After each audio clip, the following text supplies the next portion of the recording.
join us this morning. This is Troubleshooting FTE Reports Part 2.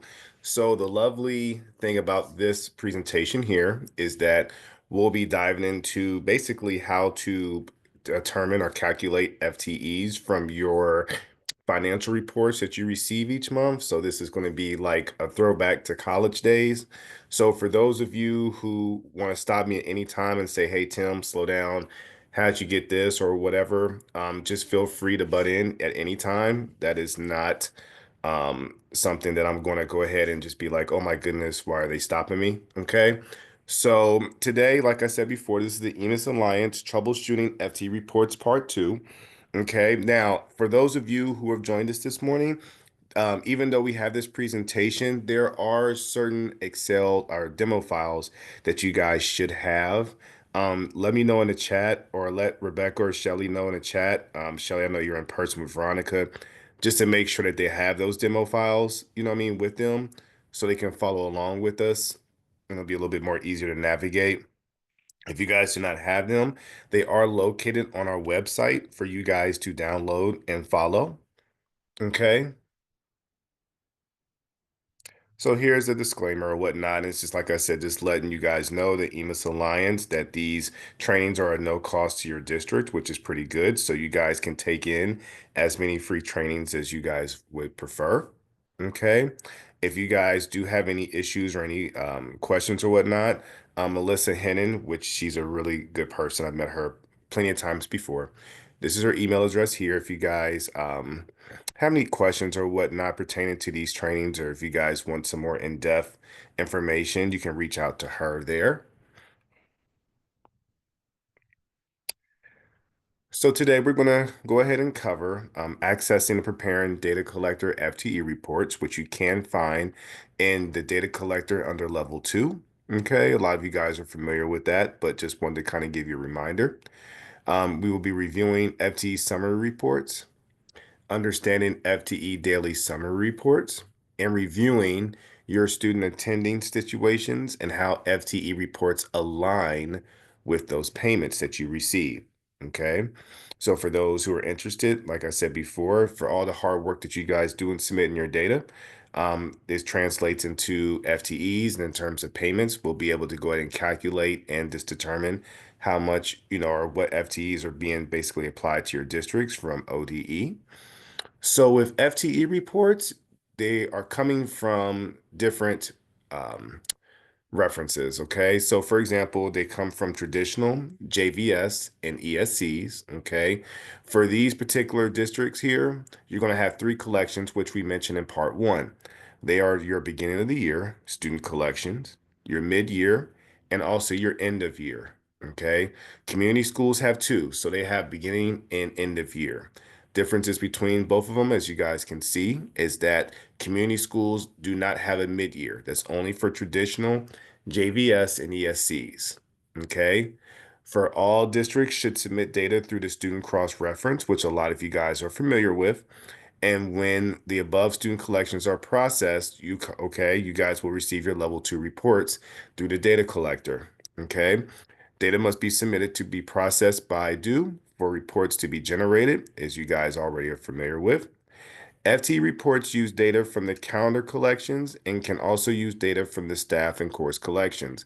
A lot of you guys are familiar with that as well. With the calendar collections, what happens is like I said before, your beginning of the year collection for your calendar is key because that determines with ODE in terms of how many days you guys are going to be in session. So for example, I know a lot of you a lot of your districts there have multiple calendars. Okay, you have your senior calendar, your high school calendar, elementary, middle school for some.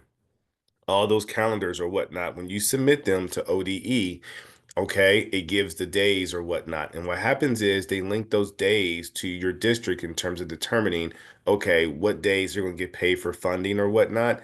Your final calendar is really kind of just you doing your calamity days, professional development, just updating that. But your beginning of the year calendar is really important because, like I said, they tie that into your payments for the year. Okay. Staff and course collections there. You guys are very familiar with that in terms of how that ties into FTEs and just making sure that your staff and course data is up to par. Making sure that your staff is linked to a course. Okay. That's also pretty important as well because that also determines, okay, in terms of staff, course, students in class. Okay. They look at that as well. So you want to make sure that all that is synced up. So assessing and preparing data collector FTE reports, okay? We're going to go ahead and go into this here. Before I go into this, are there any questions you guys have so far? Okay, great.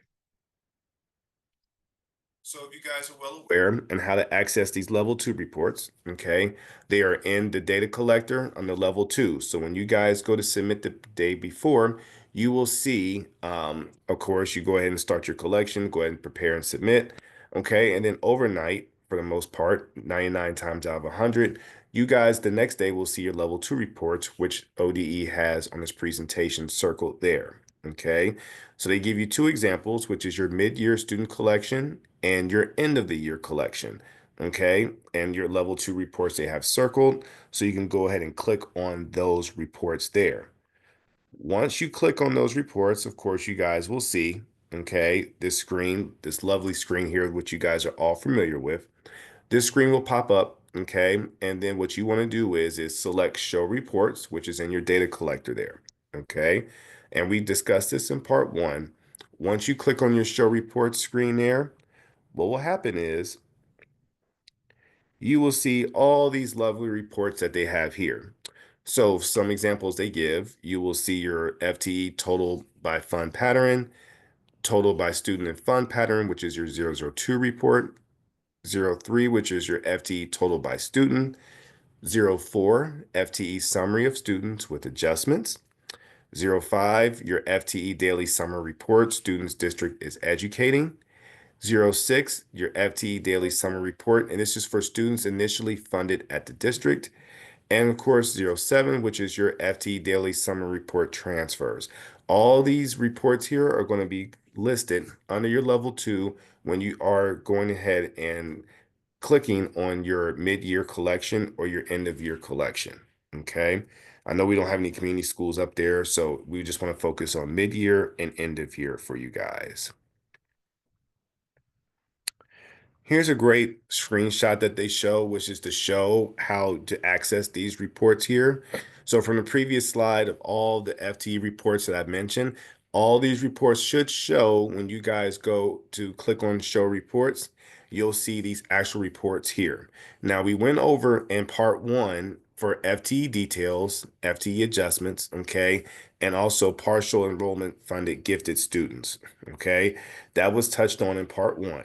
In part two, we're going to touch on the next phase, which is, like I said before, the reports mentioned before, which is the FTE total, okay? The FTE total by student and fund pattern, FTE total by students, FTE summary of students with adjustments, which you guys will all see in the red highlighted box there, your FT daily summer reports, and also your FT daily summer report transfers. All those will be going over here within the upcoming slides, but just wanted to kind of give you a visual of what you'll see when you click on level two for mid-year and end-of-year collections. Okay. Any questions about this here? Anybody having any issues or anything about reports not showing up on their screen there? Nothing? Okay. So in reviewing the FTE summer reports, okay, we're going to touch base on this a little bit here to kind of give you guys a refresher for all you pros in here or whatnot. You're probably saying, Tim, I'm trying not to go to sleep and I apologize for that, but I have to go over it there for those who are looking to kind of learn something or whatnot, or just kind of see if you spot something new. Just want to follow along here or whatnot. Like I said, a lot of you guys are pretty familiar with this, but just to kind of give you a refresher on what's going on. So your FTE total by fund pattern, okay? Now, this is going to be on your 001 report, okay? Which you can basically, and I know on the demo file, I believe that we had, I believe we had one. I don't know if we did or I don't think they put one on there. There's no demo file Yeah, for I was gonna say there's no demo file for that. Okay. It was so many, I just lost track. Okay. So for this fund pattern here report, this is just a summary by fund pattern with some original and some adjusted FTEs. Okay. So when you guys click on this report, you're going to see three main columns. Okay. As you can see in column A, they are basically giving you the result code there or pattern code for the particular funding. Okay. So in columns B, you'll see the sum original FTE. And then in column C, you'll see the adjusted FTE.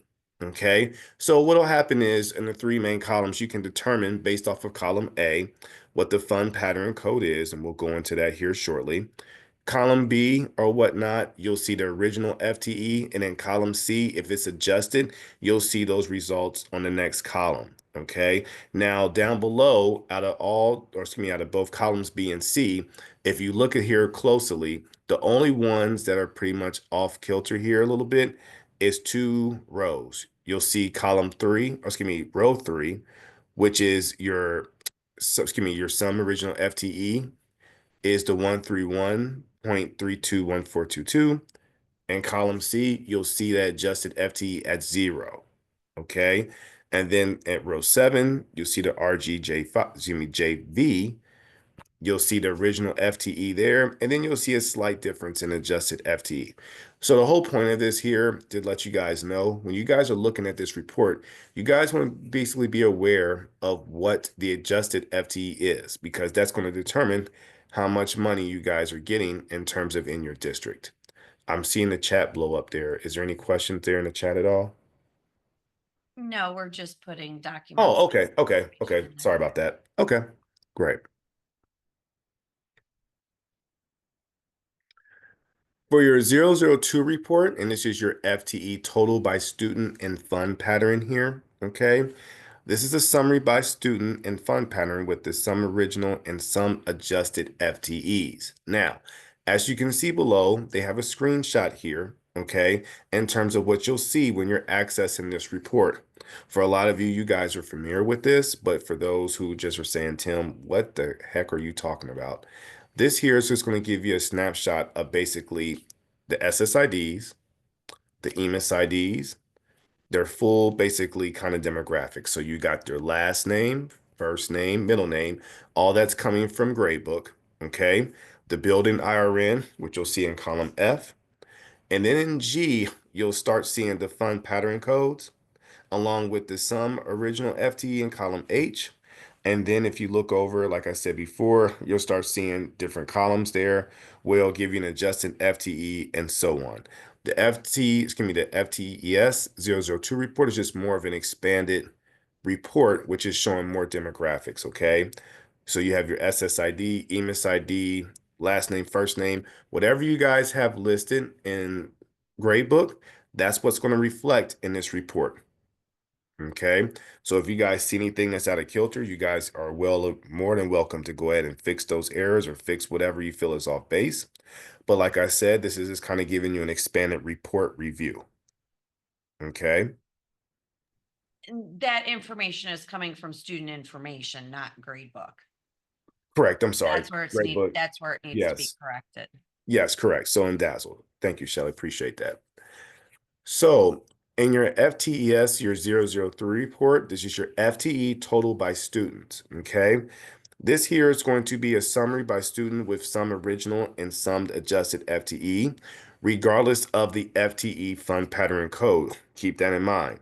The only difference between this report and the previous report that I mentioned before, okay, this here is just going to give you basically your summed original and some adjusted FTEs.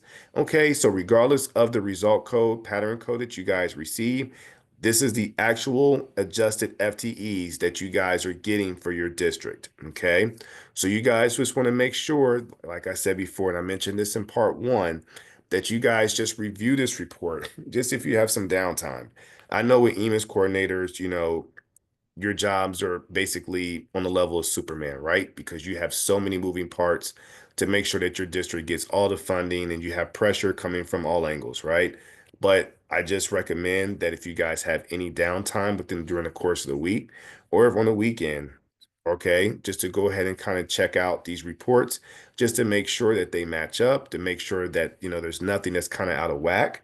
So you guys are just getting basically and maximizing all the funding that you can for your district. Okay.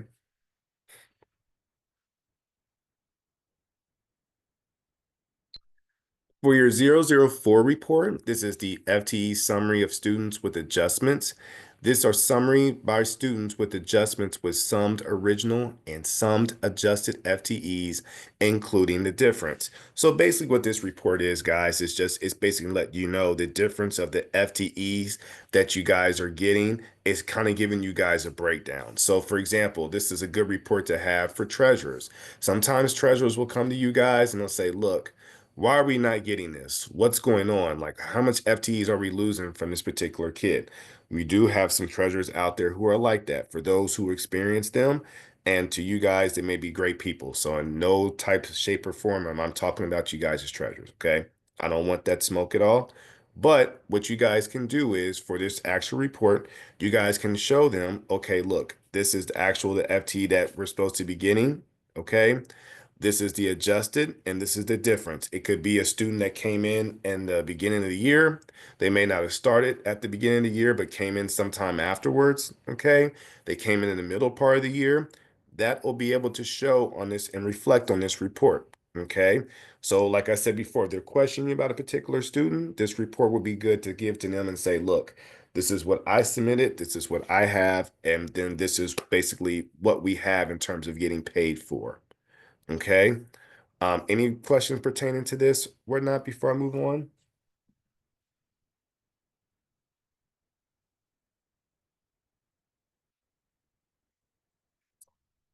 Think no. So far, Okay. so good. Okay, great. So we come to the end of part one, okay, of part two of this FT reports here. So for a quick check here, are you reviewing the FT summary reports often? Like I said before, you just want to just take a gander at them once a week if possible.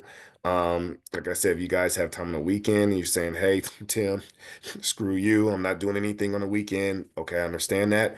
But during the week, if you have some downtime, just take a look at those reports there just to kind of see, or kind of give you a glimpse of what your district is getting. If something you feel is off, you guys can always go back and correct those issues there.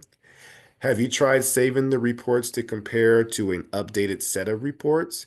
Sometimes I have people that will sit up there and save everything. Okay. So anytime they access these reports, they're downloading them there to their desktop or laptop there, and they're just comparing. If you have that kind of time, excuse me, great.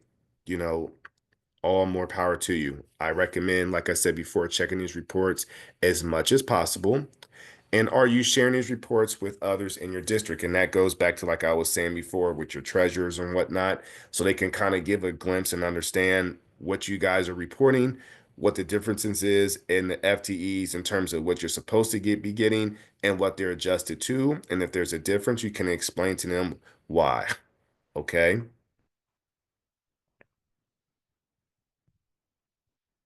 So understanding the FTE daily summary reports, okay?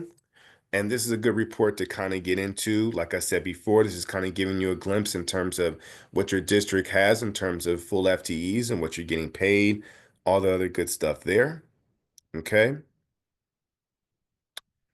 So for FTE daily summary reports, these reports contain student FTEs that are calculated from EMIS data that was processed in a specific time. So for example, like I said before, anytime that you guys are gathering up your data for collection and prepare in the data collector, once you go ahead and process that data, okay, ODE gets it. Like I said before, we cross our fingers sometimes because I know sometimes the data collector can be down and you guys are saying, look, Tim, like my information in process, I understand. But for those times that it does, okay, you will get one of these reports from your data that you did submit. Okay. So you should be reviewing often to identify fluctuations, the number of FTEs being generated from specific submissions. Okay. These also reports contain result codes that are not an indication of an error. Keep that in mind, but rather identifying student education and funding situations. Okay. And down below, they give you some examples here of contain FT totals separated by unique combinations of the following: result codes, grade span codes, your economic disadvantage flags, which we went over kind of briefly in part one, special education category codes, okay, your English learner categories, and your gifted identify codes. A lot of these codes that they listed below are going to be on these FT daily summary reports. Okay. So, like I said before, if you guys have time to go ahead and review these, at any given time, you guys can look and see, hey, this special ed is not kind of matching up with what I have here. You guys can always go back and check with certain departments to make sure that everything aligns and matches up. Okay. Any questions about these reports here? A lot of you guys are familiar, but like I said before, it's a nice review for you guys to have.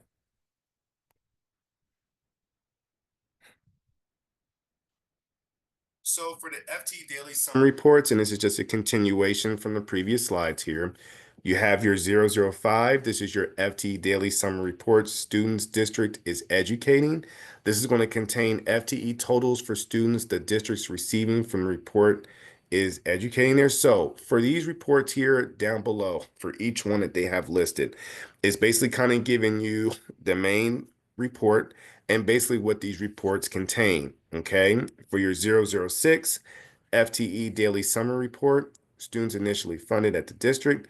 These contain FTE totals for students the district is receiving. The report is initially funded. So, like I said before, anytime when you have chances to go ahead and access these actual reports, just take a look from time to time. You'll be surprised. Sometimes I'll have people who will say, hey, Tim, I got this report here. Something's not matching up. Well, you want to go back in SIS or in Dazzle and go ahead and check and see what you guys have entered compared to what the report is seeing. So it could be just a small discrepancy. That could be the main difference between what you're receiving, or you may get more, okay, funding, depending on what area it is, whether it be special ed, whether it be, gifted or whatever. You guys have a chance to go ahead and get those errors corrected, okay? Your 007 report, your FTE daily summary report, and this is for your transfers. These reports contain FTEs by student situations whose funding is transferred in and out from the district receiving the report. So from time to time with these three main reports here, just pop in and check on them from time to time. A lot of times, like I said before, you can spot something and go back and have time and correct those issues and correct those errors. So like I said before, just from time to time. I don't want you guys to sit there and you lovely ladies try to pull out your hair. I don't want to do that because I know how ladies are very sensitive about that. But don't stress yourself out. Just from time to time, just peep in on the reports and just see if there's any discrepancies, and then you can go back and fix those errors there. Here on the next screenshot here, and this is a pretty good screenshot that they are showing here, okay? They're going to basically show you where you can basically locate these reports at, and this is under, keep in mind, your level 2 reports, okay? So for your 005, 006, and 007, which they have highlighted down below, you will see these reports accessing your level 2 reports, okay? So like I said before, any given time you guys want to take a look at those are always located in the level 2 section there. So here, after you look at the top, you'll see your mid-year student collection. Okay, you can, like I said, you can access those reports from there or access your report from the end of the year collection. Okay.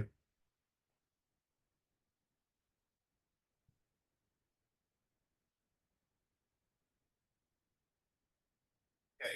So for your FTE run dates, okay, all three daily summary reports contain the same 10 run date columns. Okay. So for example, you'll see three main things that they want to highlight here. Your most recent FTEs are to the left and prior FTEs are to the right. There is a demo file they have, and Shelly, Rebecca, you can let them know where they can. I think they have a demo file here. I'm going to bring it up here. It's the FTES-005. It's the FT Daily Summary Report.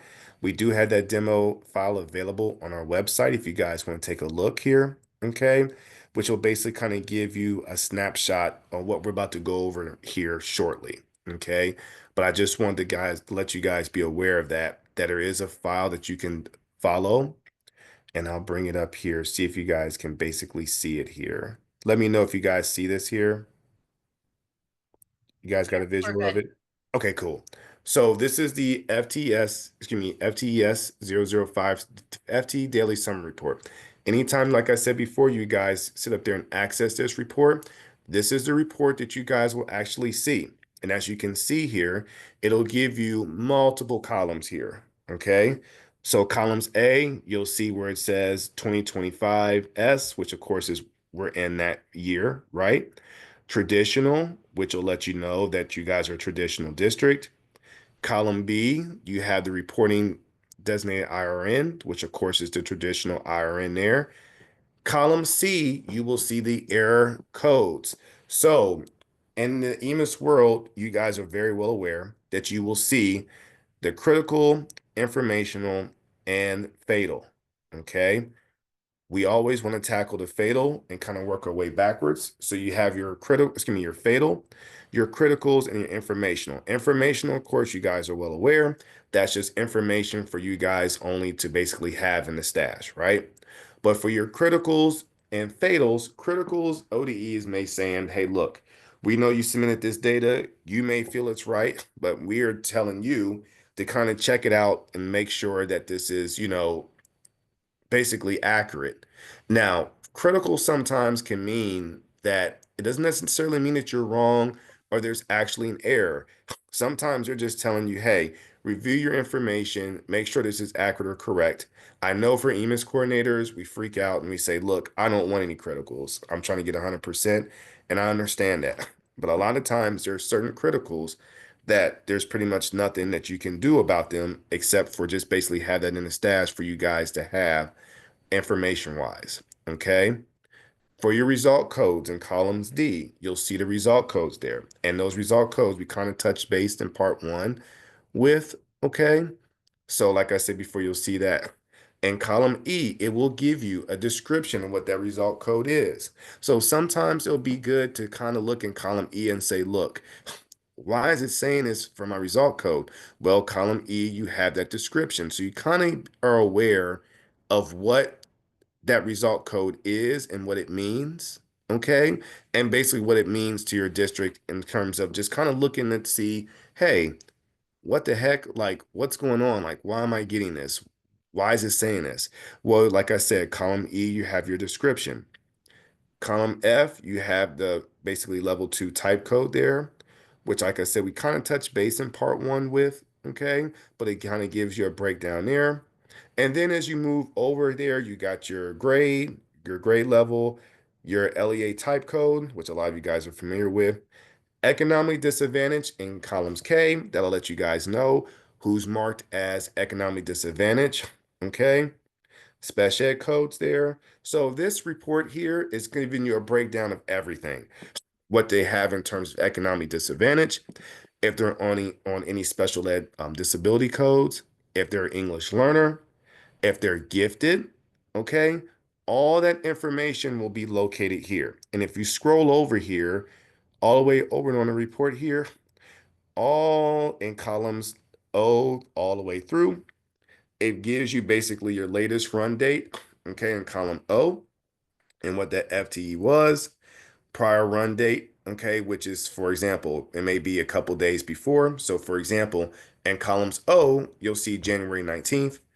Columns P will be January 17th. So sometimes it'll give you those prior runs. So you can compare the two, see if something's off, see why it's off. Okay. You can always go back to that SSID and try to figure out what changed. It could be a date that changed, whether it be your special event changed. It could be your economic disadvantage event changed. So a lot of those factor in to the difference in FTEs there. Okay. You will see in columns Q your special ed prior submission date, or excuse me, run date. And then in columns R, it'll be your prior date. So it always gives you basically a current and prior. Okay. You guys can pretty much, like I said before, navigate through these reports and just kind of see if anything changed. If anything didn't change, great. That means that you guys can kind of breathe, sigh of relief, right? If it does change, like I said before, you can always go back on the SSID and pinpoint where that change occurred. You can look in your FD attributes. That's a pretty good tab to look into in Dazzle. That'll kind of give you guys a kind of a general heads up to see if a special ed event changed, if there's something around there that changed that kind of affected your FTEs. Okay. So any questions to this report here before I move on here? Pretty self-explanatory, but this is a very good report to have in the stash. Like I said before, it gives you a breakdown of what you guys are getting paid. Okay. It gives you a breakdown of what you submitted prior and what's current. Okay. You guys see it back to the training there, the slides there. We good? Yeah, we Yeah, see we're your good. slide. Okay, great. So down below, like I said, I kind of gave a rundown here, but they have highlighted here in terms of down below what to look for. Okay. And like I said before, a lot of times it'll give you your current and prior. Okay. Down all the way to the end, it will give you a 30-day average. Okay. Now, a lot of you are saying, Tim, I don't even look at that. Like, don't pile on things that I don't need. And I understand. Okay. But a lot of this data is good to have because what happens is a lot of times is that, like I said, the treasurer may come to you and say, look, why is this different? Why am I having this FT here for special ed? It was this month, then it's, a little bit smaller this month. And you can explain to him when you pull up these reports, you can kind of give a breakdown and say, hey, look, I have 4 kids where the special ed event changed. Okay. So we didn't reevaluate them or basically put them on an IEP from their ETR. We had a gap.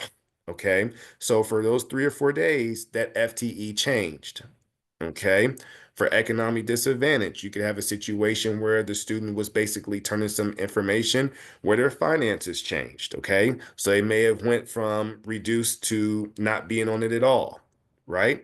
A lot of information is updated in the FD attributes tab, which is through your lunch department. A lot of you guys have those good old lunch departments there, and they'll let you guys know that, hey, this information has been adjusted. So during the course of the year, you guys just want to just run through this report and just kind of like I said before, it gives you a good visual of what you guys have as what you guys had previously. And it could be on a prior submission, but the good thing is you can compare and see what the difference is. And that difference can be, like I said, just a tad difference in your funding for your district. Okay. Any questions about this report here? None? No? Okay.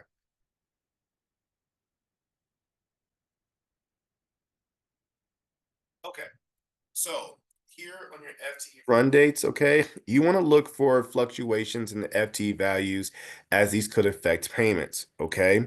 So for example, if you look all the way in columns O, okay, they're pinpointing here that this is the most recent data processing causing a significant drop in FTEs. So for example, in column O, when highlighting on that particular column there, or excuse me, the particular row, okay, you'll see a difference there and a significant drop in FTEs. Now, why does that happen? A lot of times that can happen because of multiple things, whether it be with students withdrawing, okay, student may sit up there and everything and like now doing like a no-show or whatever the case may be from what you had at the beginning of the year collection, your mid-year and your end of year is pretty much going to kind of give you a more accurate count because at this time students are pretty much firm in seats. The only time really when you have withdrawals is if they move, okay, or if there's some, current event within that household that's making them, switch schools, right? But for the most part, your FTEs are pretty much solid and confirmed from mid-year on, right? So basically, what this slide is showing you here is basically how to basically select the values or whatnot, okay, down in the rows here.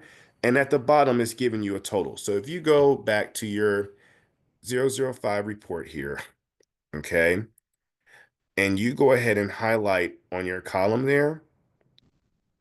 So I'm going to go ahead and highlight on column O, right? And I'm going to go ahead and let's say, for example, highlight row 5. Okay. Now, if you guys see all the way down in the, I can't know my right from left now, in the right hand column, which will probably be your left, down below, you guys will see a summary in green highlighted down below. Do you guys see that there?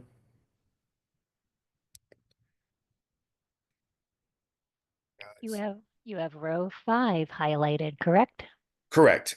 And down below, you'll see it should have in green, it'll say summary, and it'll have their 22.32, which should be the total summary FTE there. Do you see it down there? Yeah, you have to look over to the right corner. Yep. Yes, yes. Okay, great. So basically, with these reports here, whenever you highlight a particular row, right, it's going to give you a summary of that particular row and that FTE there. So for example, excuse me, row 5, you'll have the 22.32 or whatnot. Okay, that's the totality there for row 5. If you go to row 6, okay, see how that changed there? And that could be the difference in, like I said before, whether it could be you're saying, why does it fluctuate? Well, it could be a number of things. It could be special ed, it could be gifted, it could be English learner, it could be a number one of those factors that can determine the fluctuations in your FTEs. Okay. So basically, what you guys want to do with this report, and really to be honest with you, this is a report to have to where you can just weigh the differences in terms of, hey, I didn't know that my special ed department submitted through same goal that the dates there was a gap, right? So you may have a 10-day gap where their IEP ended and where their reevaluation IEP started, right? So you know for those 10 days there's not going to be any funding, okay? So you're saying, Tim, why am I only getting point 0.9 or 0.9 0.91222222, right?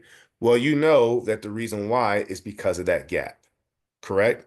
So you just want to make sure that you guys stay on top. For I know for certain districts here, you guys, for the people who are here, you guys are pretty on top of things in terms of making sure that you guys get the most available funding that is possible.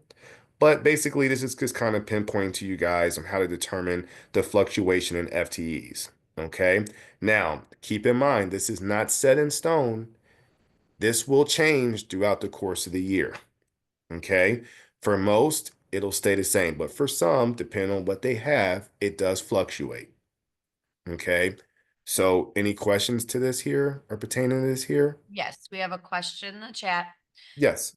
Says for one of the categories in the 005 report, the Mm-hmm. FTE dropped from 3 to 2.3529. Any guidance on what to investigate to see why it dropped?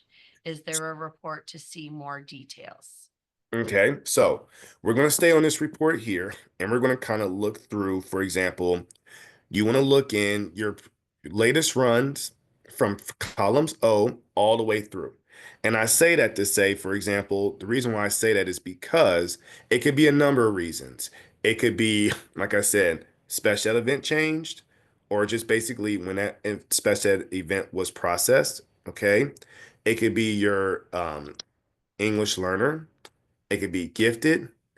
Okay, all those categories can pretty much play a factor into why those FTs fluctuate, right?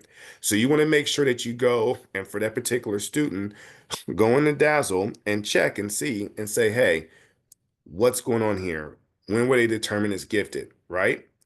When was the special ed event? When did that take place? When an English learner, when were they identified with that? All those variables play a factor into the fluctuation there. Does that answer that questionnaire for them? Actually, can you hear me, Tim? It's Lori. Yeah, Laura, yeah. Okay, so I had 3 FTEs in column W, V, U, T, S, T, R, Q, P, Uh-huh. and P was on March 9th. And Mhm. then in the most recent column, it dropped to 2.35. So I can't think of anything that I reported differently. And you said that you could go look at, the FD attributes page or something for the student, but Um, to me, when I'm reading this, it sounds like it says grade span is 7 to 8 at the middle school, but it doesn't seem like it's one student. Is that correct? Is it Yes, yes, like, that is correct. so Go this ahead. basically just looks at like a, I'm sorry, a group of Okay. kids. Correct. So what'll happen is too, guys, and like I said, there's multiple factors, right? So for example, and Lori, thanks for bringing it up. A lot of times what'll happen is it will look at a certain group of kids and make those determinations and say, hey, now Lori, let me ask you this, if you're still there. Yes. Do any of those kids take like any like gifted classes, or are they kind of fluctuating or floating from school to school, like, from campus to campus? Is there anything where they're taking like a special class, anything like that?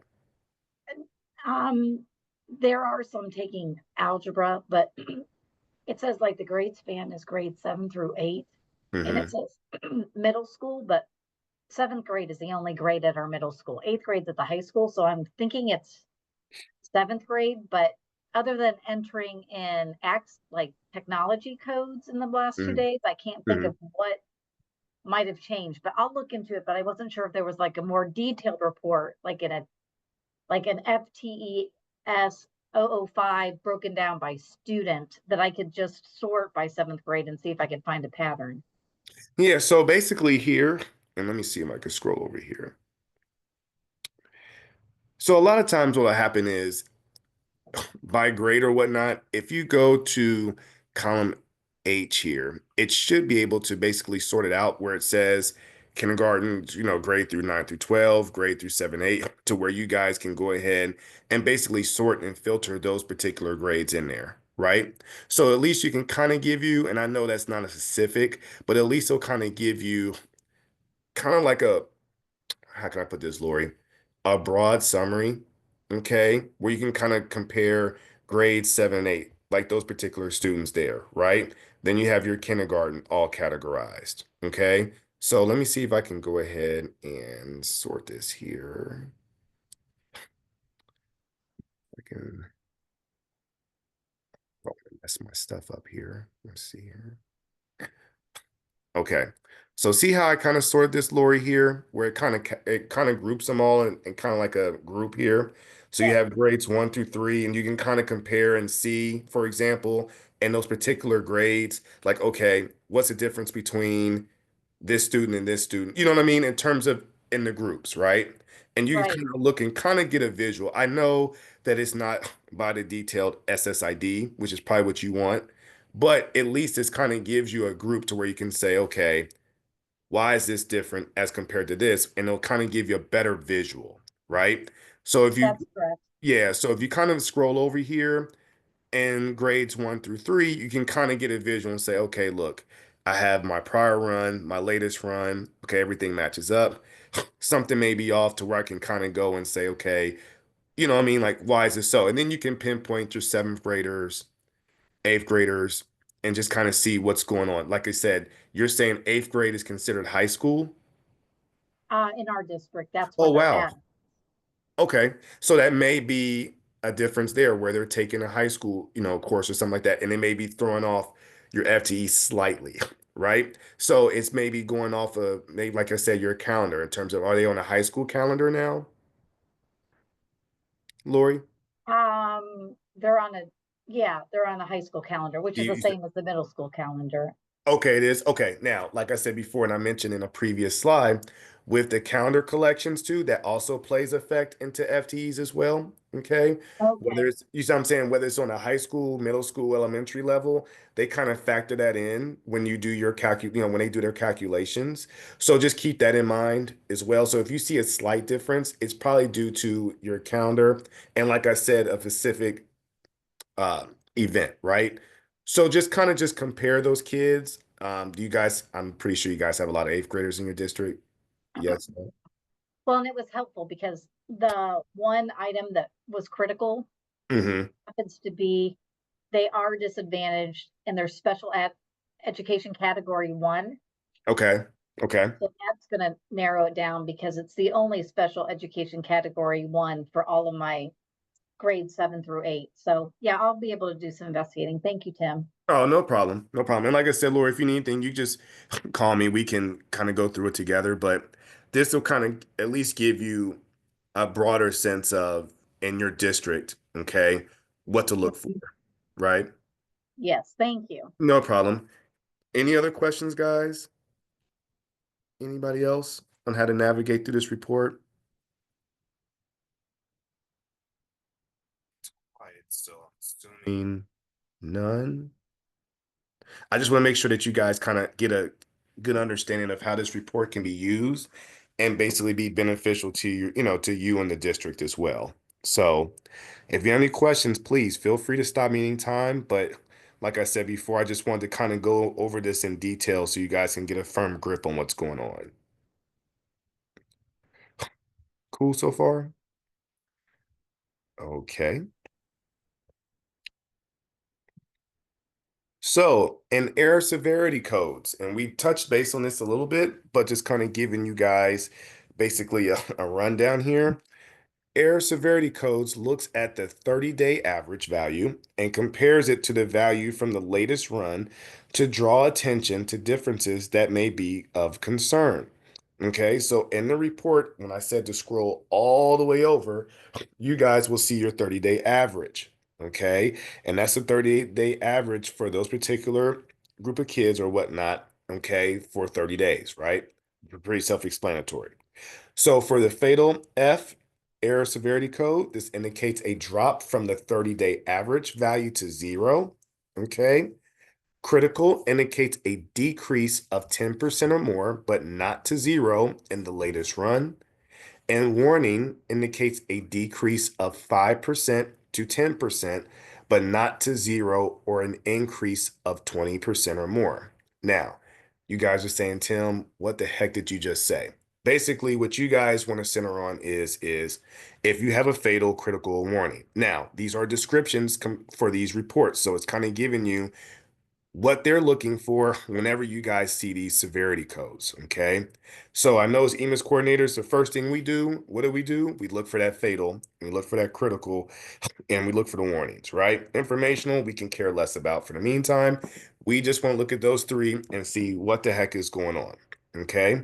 So we want to focus on those, but it gives you a good description on what those three severity codes mean to you, right? So for example, and they show here, and I'll go ahead here and I'm going to show this here on my screen here shortly. But down below, they give you basically a rundown of what those error codes are and what they mean pertaining to your actual district, okay? So in column C, you guys will see the error severity codes. You have your criticals there, which is highlighted. You have the latest run date. So let's say, for example, we're going to use January 19th, even though this is March 11th, right? So you have the date and then you have the severity code, right? So when you see the latest run date, you're going to see the actual calculated calculations for the FTE, right? So in column O, you have your calculations of FTEs. Okay, now if you scroll all the way over to X, you will see the 30-day average. Now, what did they say in the previous slide? Okay, when it is critical, it indicates a decrease of 10% or more, but not to 0 in the latest run. So if you see in columns O and you look at X, you will see some differences there of a decrease of 10% or more.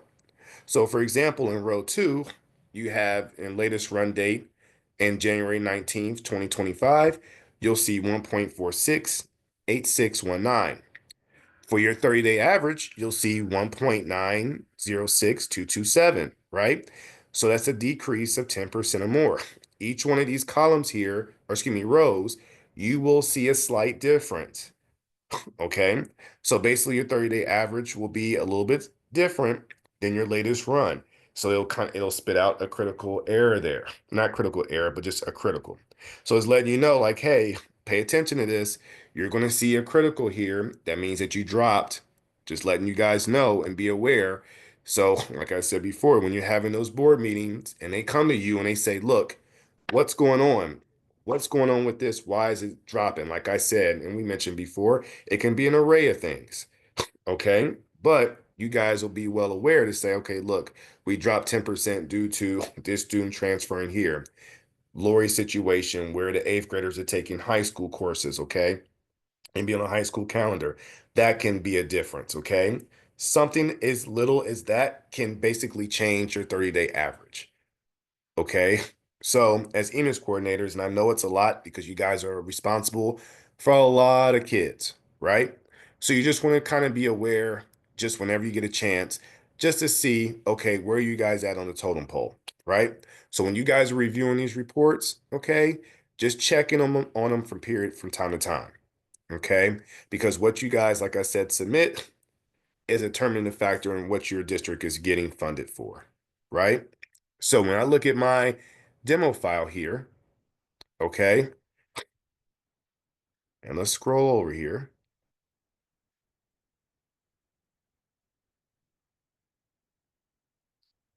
And column X here, you have your 30-day average here, okay, which is in column X.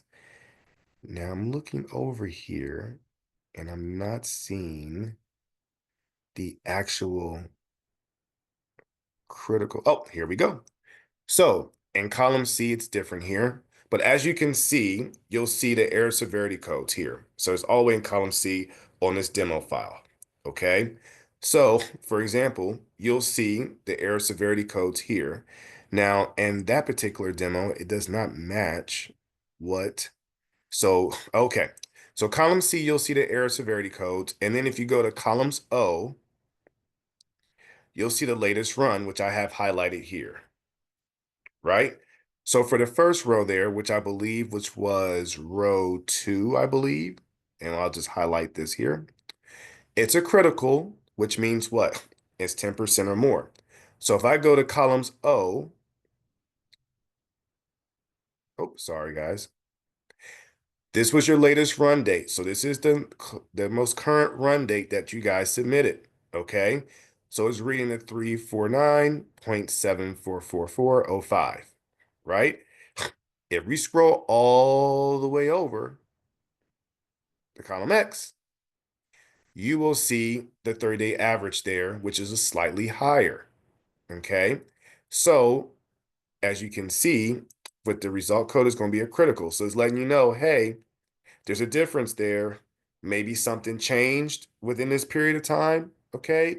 But this will kind of give you a sense to say, hey, let me go back and look and see what changed, okay? Like I said, Lori, I'm not picking on you, but just to go to Lori and say, look, I have some eighth graders here who take these classes.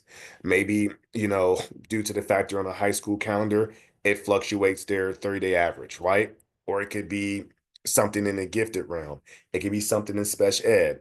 It could be something, anything that can basically play a factor in the 30 average, just take a look at it in your class from time to time. It could be a couple of kids that'll sit up there and sway this average, right? But with that critical, it's letting you know, like, hey, this is your latest run and this is your 30-day average. So it can either go up or down depending on the situation of those kids you have. Did you guys have any questions about that?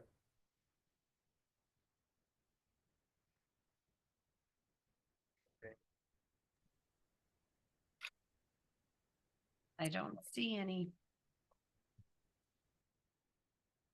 So at least you guys have a breakdown of the criticals there, okay?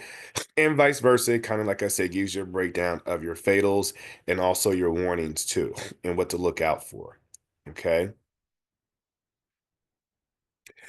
For this report here as well, you will see students district is educating. This includes FTEs for students that district is educating regardless if the district is initially funded or if the funding will transfer to another district. The result code is FT-0100. Students district is educating. This is the only result code for the FTES-005 report. And this can appear for any district type. So basically what this is letting you guys know, if you guys have a particular student that, for example, the district is educating, it will give you a result code down below of FT0100. Okay, and it gives you a description of the result code and what this actually entails pertaining to your district. Okay. And a lot of these slides here, where they're giving you these breakdowns here, is good for you guys to have as references, because you guys can also just go back and say, look, what do these codes mean? What does this represent in terms of with me? All this other good stuff. You guys have these slides here as references to use. Any questions here?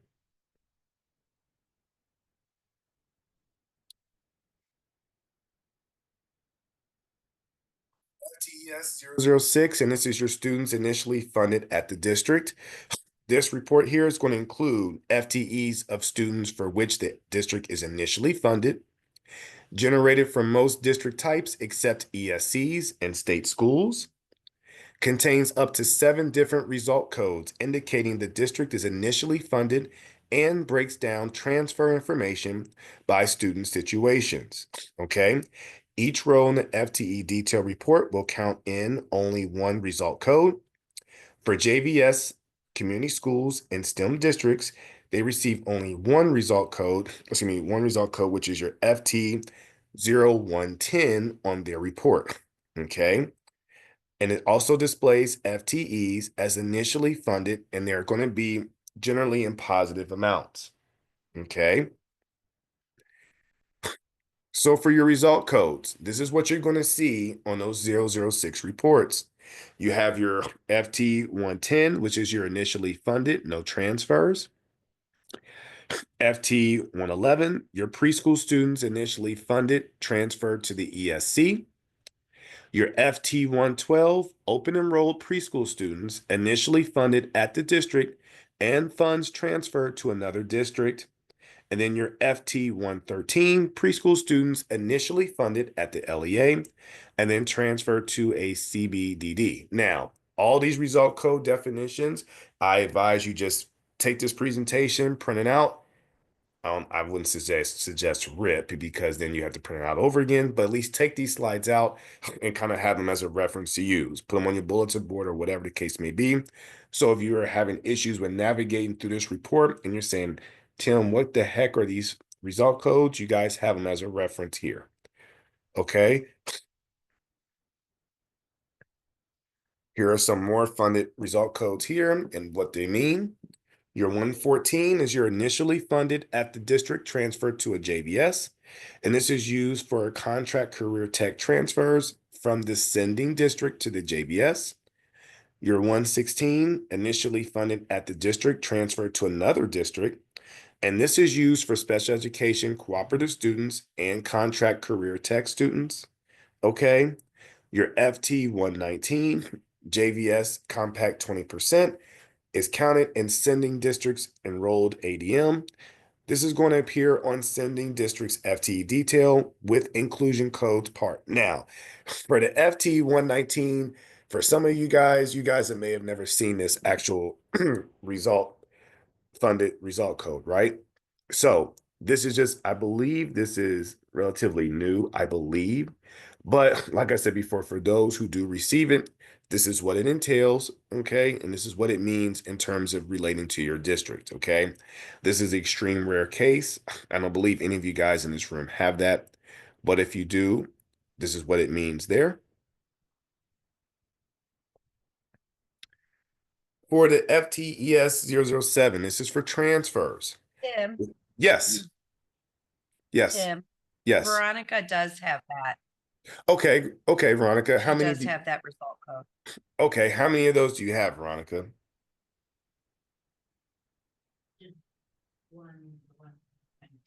Just one.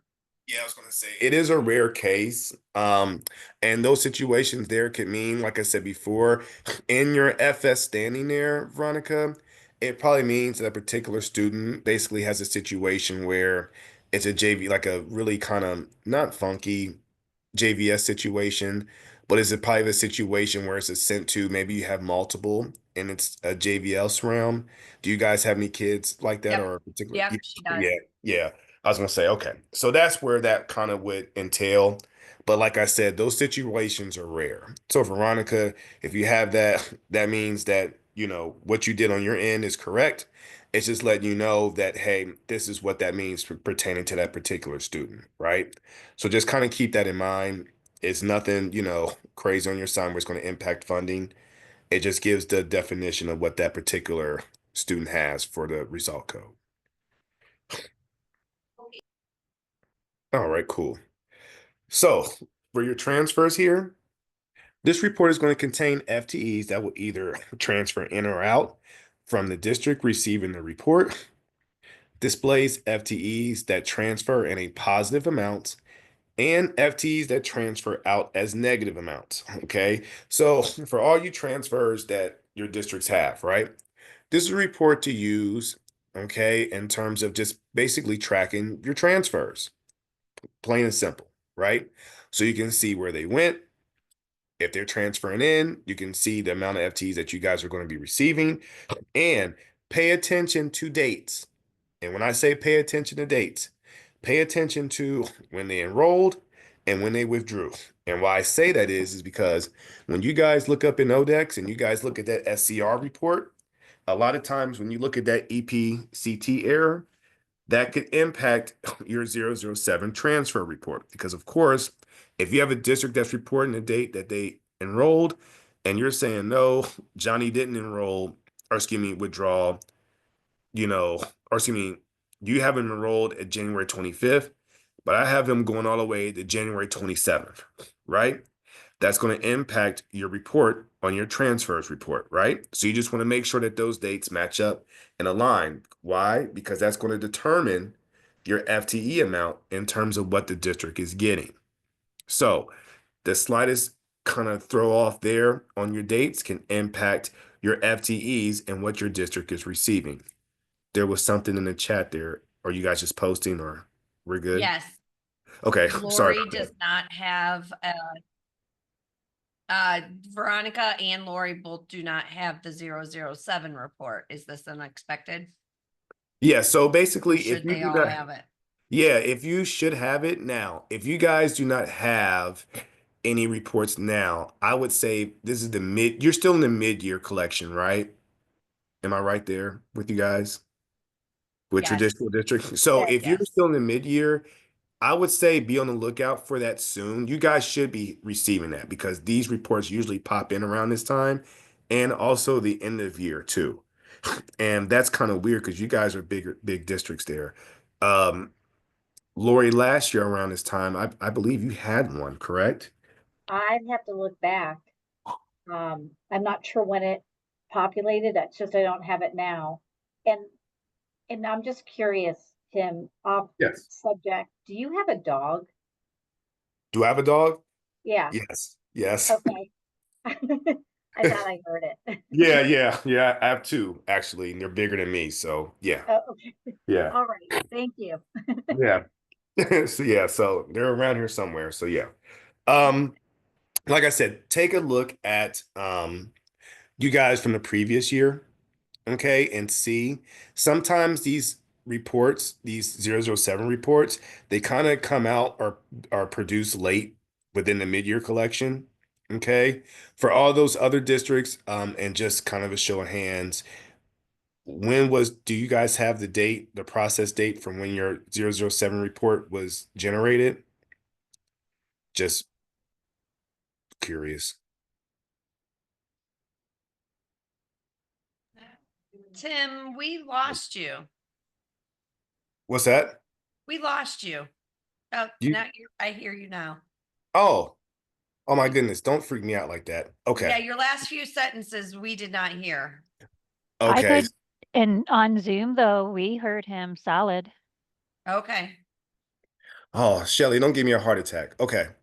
Um, what I was gonna say is anybody else on Zoom, have you guys had this reports generated more than once for your transfer reports? I'm just curious. Anybody, Rebecca, sharing that there? What did Nothing, no Veronica responses in chat. said?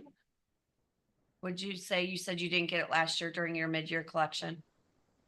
Yeah, Yeah. so she did not get okay. So I'm assuming it probably came in their end of year collection, the 007 report. Nope, said she didn't get it then either. Okay, so what I'll do is I'm gonna get with Chad and see why you guys, that's weird because you guys should have that report there. There should be no reason why you guys shouldn't. And that's for Wooster and for Triway, That was right? Triway. I don't know. Lori, did you have it last year? I'm not sure. I'll have to get in here and look at last year. Okay. Okay. Well, we'll be taking a break here shortly. So if you just have some time, just because we're halfway through almost, um, just let me know, Lori, and I can kind of look at that there. Will do. Thanks. Uh-huh. Okay. So just to go ahead and carry on here. So, like I said, these can be generated for any district, okay? And this includes FTEs for students who are in preschool open enrolled situations and specific non-open enrolled situations and preschool students attending an ESC. Now, that makes sense now for Veronica and Lori. If you guys have any particular students that are pertaining to these three situations here, you probably will receive that report. If you didn't last year, Veronica, and this is in your case, then none of these categories pretty much apply to you. You see what I'm saying? So you guys may have just had just straight up people who were, open enrolled who were not preschool students, right? Okay, and preschool students who were attending the ESC, maybe that didn't fit within your district, you know what I mean, or what you have currently right now, right? So just take a look at it. Doesn't mean that, you know, that everything is incorrect or wrong. It's just pertaining to these particular situations, right? So just take a look at that, guys, just whenever you get some downtime, just to see.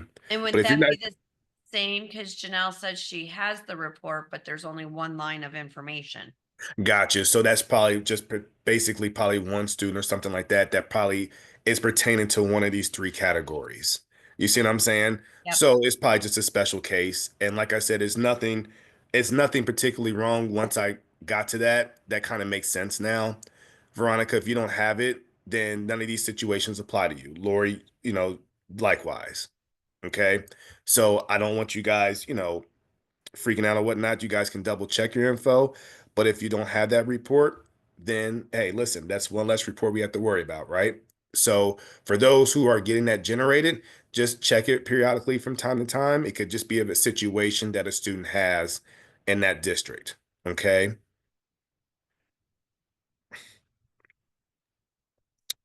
So for these transfer result codes, there are a couple of them here. Okay. And this is for result codes. And Janelle, you probably have one of these result codes that apply to you on your report here. You have the FT-150, preschool open enrolled in, initially funded elsewhere, and funding transferred to educating LEA. This is going to be a positive amount. FT-160 is going to be a preschool student open enrolled out, initially funded, then funding is transferred to the educating LEA. This is going to be a negative amount. So of course, 150, just keep in mind that's positive. 160, negative, right? 170 is going to be non-open enrolled in, initially funded elsewhere. Then funding is transferred to the educating LEA. That's going to be positive amount. FT 180, of course, is going to be a negative amount. So for Janelle, for you, for that one line row that you have, do you have one of those result codes there for you guys?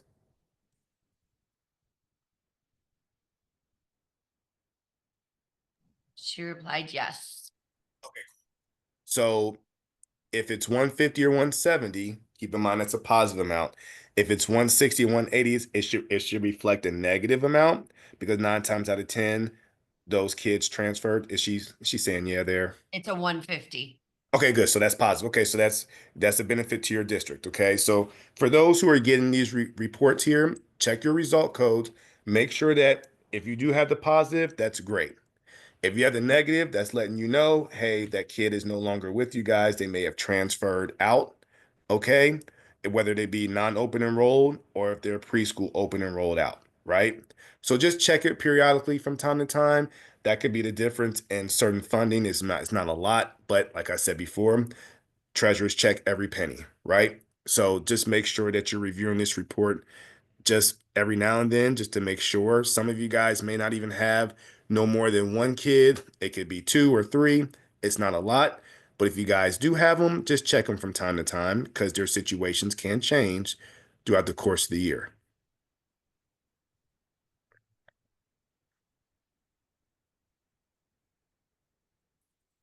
some other result codes here.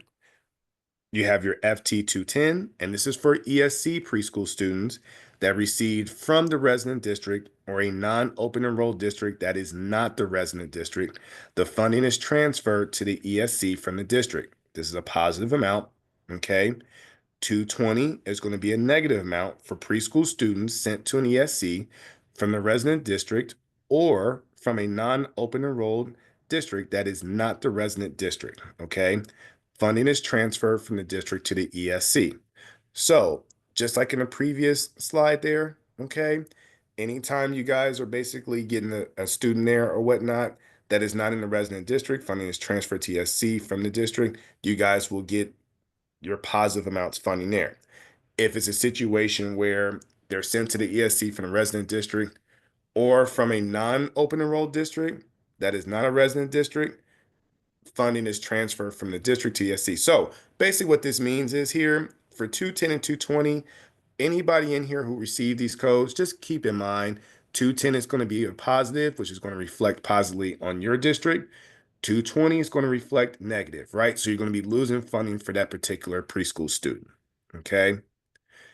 FT 221, these are for preschool students sent to a County Board of Development Disabilities. Funding is transferred to the County Board of Development Disabilities, of course. So anytime you guys have preschool students and they're sent to these particular facilities, it's going to reflect a negative amount because, of course, you guys do not have those students anymore. Okay, so it's pretty self-explanatory, but in these particular cases with these result codes, this is what this entails for you guys. Okay, so just keep tabs on it from time to time.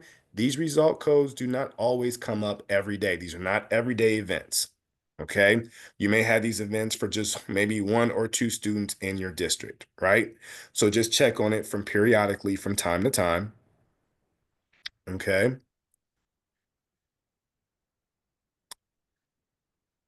So, are you checking the daily summary reports often to avoid any negative impacts on your FTE funding? Do the numbers of FTE generated for the various attending situations align with your population of students? And are you sharing these reports with others in your district? Now, when you're saying sharing with others, like I said and mentioned before, you have treasurers, your special ed department, your food department, because yes, your economic disadvantage, curriculum department. I don't know who handles your guys' gifted, English learners, all that good stuff. But these reports will be good for EMIS coordinators to use in your arsenal because a lot of times you could say, hey, what changed here? What's going on over here? Okay, let me make sure and check my calendar. Make sure that aligns with what I have with, for example, with eighth graders, going with elementary, going with your high school. Okay, so all those basically align with FTE and funding for your particular districts. Okay, I'm going to stop here because we're halfway through. Okay, and then we're going to get into the good part, which is drum roll math here soon.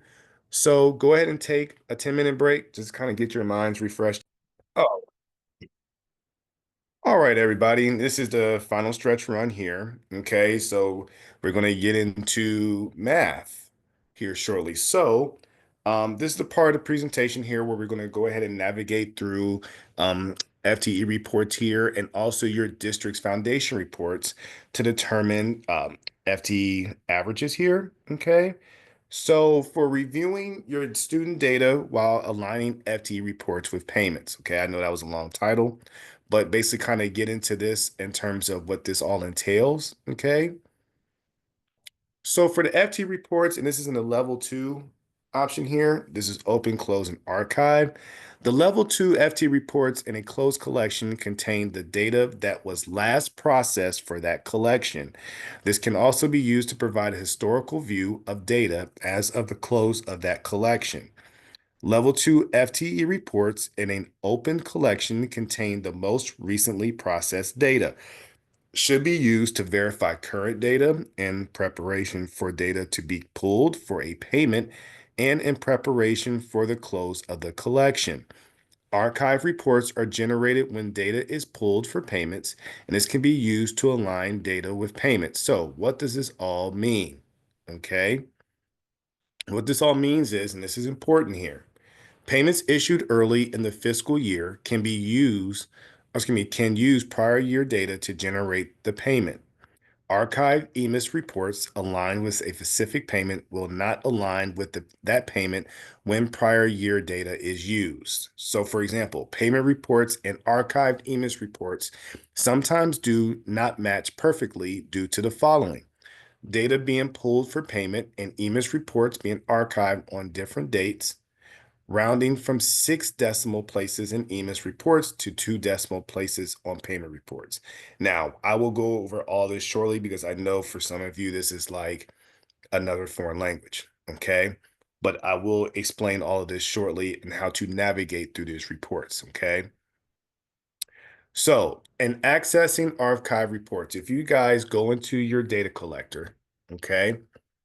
And just let me know when you guys are there, if you guys want to follow me there, okay? If you guys navigate into your data collector and look at the top tabs, okay? So if you want to scroll across, you'll see collection requests, of course, collection status, submission, progress, reports, archives. You want to click on archives there, okay? If you guys are following along here. So once you click on archives, okay, you want to leave the collection request filter to be set to all. So where you see collection requests in that yellow bar, you want to leave that at all, okay? And then you want to add a date in the filter to narrow results. Use a date just prior to the data pull date. So for example, for you guys, what is this? Today is March 10th, right? Or excuse me, March 11th. Wow, sorry. So if you guys submitted yesterday, you want to put in March 10th. If you guys submitted on Friday, I believe that was the 7th or 6th, or just keep going back, okay? So once you enter in your date there under the archived on or after, okay? On this next slide here, you will see a breakdown of your archive reports, okay? This reports here are generally going to give you a breakdown, okay, when your data is being pulled for payment, okay? Now, typically this data, and this is in red, and I want you guys to kind of keep this in the back of your Rolodex here, mental Rolodex, excuse me. This data is pulled 2 Mondays prior to payment, okay? And we'll get into your foundation payments here shortly. But keep in mind that this data is pulled 2 Mondays prior to. So for all these reports that you see here that are archived, it's giving you a breakdown, okay, from when basically the data was pulled for payment as of the date. So for example, as of January 13th, 2025, they're basically saying this is how many FTEs you're getting reported for, okay? When you see your CTE FTE summary, which is at the top, your CTEA 005, that is your CTE FTEs for that particular payroll period, okay, or pay period for your district, sorry. You'll see your FTES-010, all your breakdowns. It's giving you guys, okay, this is what you guys are getting paid for based off the submissions that you guys have been submitting through the data collector, okay? Any questions pertaining to this is very self-explanatory, but it also kind of gives you a breakdown in terms of your adjustments, your actual full FTEs, what your total by fund pattern is. So for example, whether it be, like I said, your CTE, all that other good stuff, it's broken down, okay? So for example, in the highlighted box, and for your traditional districts, you guys typically get 2 payments, okay? For community schools, they only get 1, right? So for your January number 2 payment, as they have highlighted here, that data was pulled January 13th, while the January number 2 payment date was January 24th. So basically, all your different your 2 payments will be broken up, right? So you have the 13th here, which it shows here. That's 1 payment. And then the second one was pulled January 24th. Okay. So, like I said, traditional districts, their funding is broken up into 2 payments. Is there something in chat? It I was saw just something. me posting. Okay, got you. Sorry about that, Shelly. So just like I said, keep in mind for you guys are pretty much aware that you guys get split into 2 payments there, okay?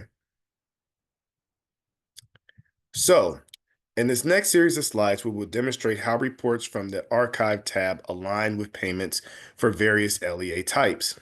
Okay, so you have your 001, your FTED report. Okay, this is your current year data, which is also going to include preschool.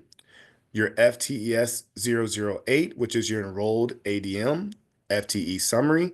This is your current year and 3 prior, no preschool. FTES-009, this is your FTE subgroup summary. This is your non-transfers. FTES-010, your FTE subgroup summary. This is your transfers. Okay. CTEA-000, this is your CTE FTE detail. This is the current year CTE data. Okay. So basically, they're letting you guys know this is an effective way to get to know your data and to verify students are being properly FTE funded. Okay, so for all these categories, folks, this is going to basically give you a breakdown on what to look for on your actually summary report. Okay, now down below, you'll see a link, and this is actually a good tool to use. Okay, and Shelly and Rebecca, either one of you guys can post this link in the actual chat. This report or this link here is going to basically navigate you guys to your payment reports for your district. Okay. Now, all the hard work that you guys do, all the I wouldn't say blood, sweat, and tears. This is not a Rambo session, okay? But all the hard work that you guys put in is reflected on these process reports, right? So basically what happens is when you guys are submitting your data and you guys are looking into your archive reports, whatever is being shown on those archive reports that I just went over in a data collector, that is going to be reflected in these reports for your payment reports for your district, okay? So everything that's reflected there in the breakdown in the archive reports will be shown here. Okay. Now, you guys can go in, okay, and for your LEA type, you want to type, or not type, but put in traditional school district there. Okay. So you guys can follow along here. So for your LEA type, put your traditional school district. Okay, which is, I believe, you can go ahead and put that in there. Payment date. Now, like I said, you guys get 2 payment dates. Okay. So you can select a payment date. We'll use your January 1st payment date for traditional districts. Okay. Just so we can kind of navigate and follow along. Okay. So Veronica, you would go ahead and do Triway, Janelle, Ashland, Lori Wooster. I believe Trisha's here. She would do Mapleton. So just go ahead and put that in for your LEA there. Okay. And just let me know when you guys are there. And then what we can do is we can just pretty much just kind of match up your archived EMIS report data to some of the reports in your drop-down menu. Okay, so just let me know when you guys get there. It's pretty self-explanatory on the payment report screen, but just let me know when you guys get there. And if I get a thumbs up, I'll just keep going. We're good in the room.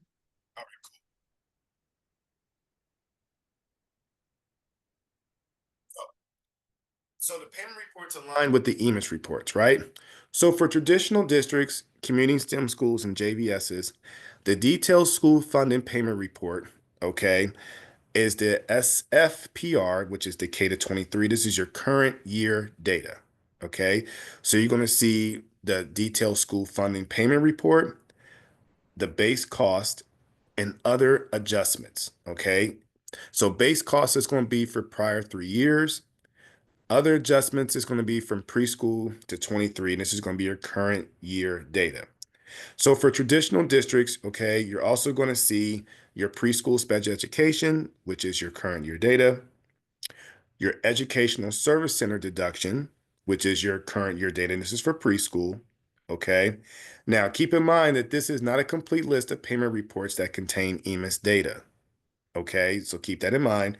So we're just going to go ahead and start with the detailed data that we pretty much had you guys look up previously. Okay, so just let me know when you guys get there. And what we're going to do is here, we're going to focus on the detailed school funding payment report. So just let me know when you guys pull that up. Are we good? We good in the chat, Rebecca? We're good. All right, cool. So and pulling up this detailed school funding payment report. This here report is going to give you guys a breakdown of what was reported in the archive data and the data collector, right? So down below, you will see district factors, and that is highlighted, and they're highlighted columns A, or row A, excuse me. So for row A, you will see enrolled ADM, okay? That is there basically saying, okay, look, this is how many students you guys have enrolled from the data that you guys submitted. Okay. Now, that is the total enrolled data for your district, right? So basically, when you go into your archive reports in the data collector, your enrolled ADM should match up with what is showing on your actual payment report. Okay. Now, for row C, your special education ADM. As you can see down below, it has 235 students, or roughly over 235 students. Again, that information should be reflected in your archive reports, okay? But they're basically taking all this data that you guys submit, and this is what's showing on your detailed school funding payment report, okay? So, for example, for that first payment, this should all reflect those numbers from your archive report. Now, are you guys having any issues with your archive report not reflecting your payment report here for the month of January? Just please feel free to interrupt me if you guys are having any issues. Well, wouldn't they need to go through that workbook to pull their fund patterns to get their calculation?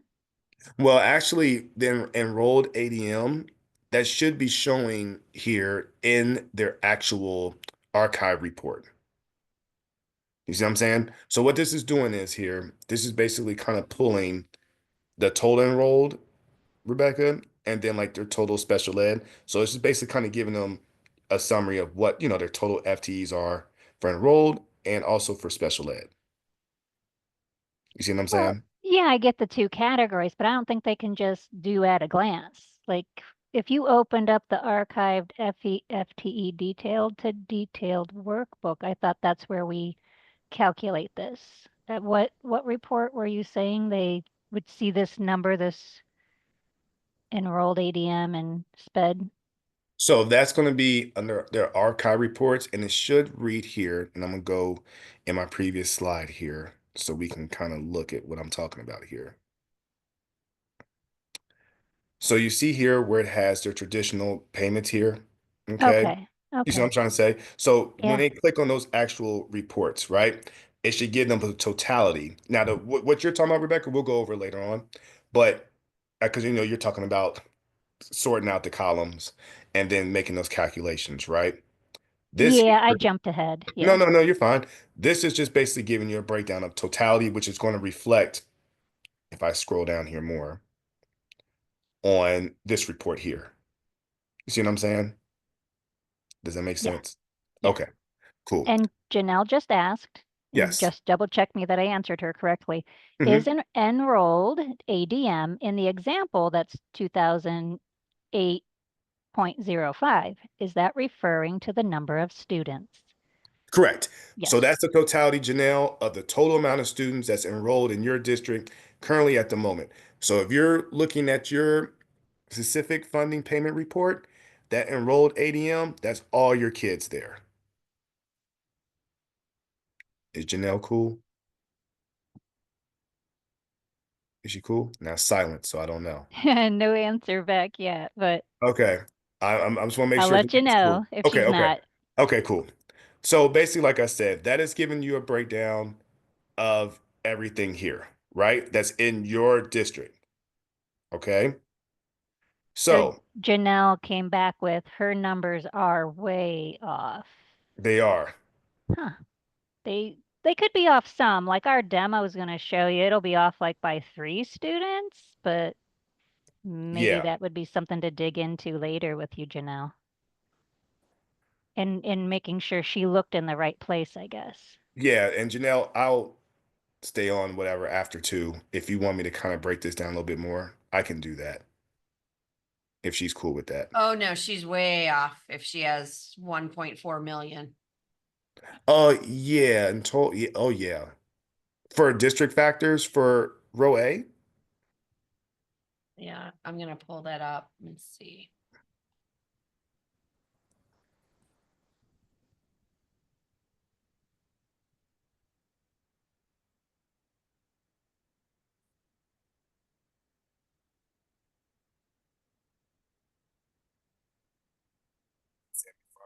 Guys, because I want to make sure that everyone kind of gets the gist of Uh, this here. Janelle, I'm showing 2008 28.05.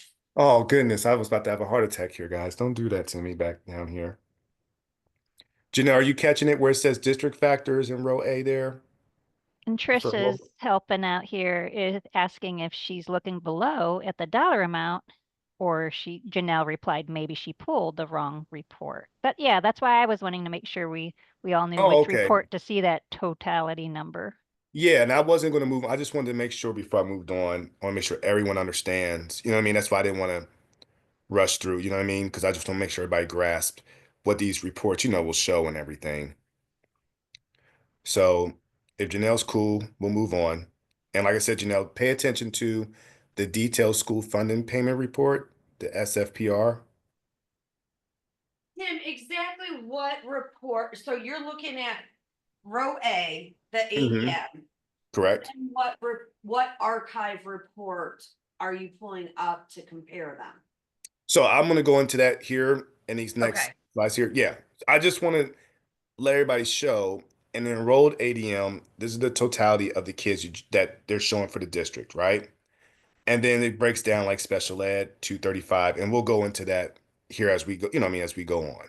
But I just wanted to have everybody read the report right before I moved, you know what I mean, before I moved on, so they'll know what they're looking at. Okay, so what is enrolled ADM? Lori, can you take a full screenshot of the top of the report too? Because, sorry, Janelle, because I'm pulling different data than the screenshot you just sent. Okay, and she can send it to you, Shelly. Yeah, well, she Okay. has it in the chat. Okay, got you. Okay. Okay. Yeah, it's possible that they just didn't filter on The the detailed payment report. report site. Okay, Yeah. I got you. And making sure you just, like in that step 2, just do January number 1 for traditional districts. So Hmm. perhaps she grabbed a different payment date or didn't go down and pick the SF. The SFPR. Thank you. I didn't want to say the wrong letters No, because no, that you're one's fine. tricky. No, you're fine. I just want, like I said, I'm not going to move too fast. I want to make sure everybody grasps this because I know, this is kind of, get lost in the sauce here a little bit. So, what is enrolled ADM? Now, this is what I was referring to in the previous slides. Okay. This represents the FTEs of students that are adjusted based on attending situations and is used in determining base costs. So the current year's enrolled ADM will be demonstrated in two ways. It's pulled from the archived FTED-001 FTE detail report that contains individual students that can be filtered to determine the current year enrolled ADM, which Rebecca, which you were referring to. Okay. Current and prior years enrolled ADM has been added to the archived FTES-008 enrolled ADM FTE summary report. Say that 3 times fast. So column H, which is the total enrolled ADM FTE. So in the next series of slides, I'm going to need you guys to use the following. We're going to use the FTED-001 report from the demo files. Okay.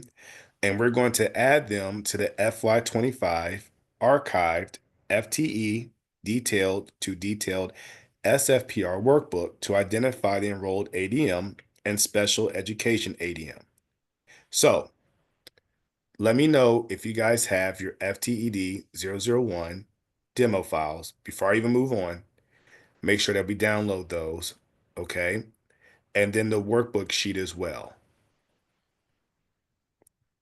And just let me know when you guys have that information there.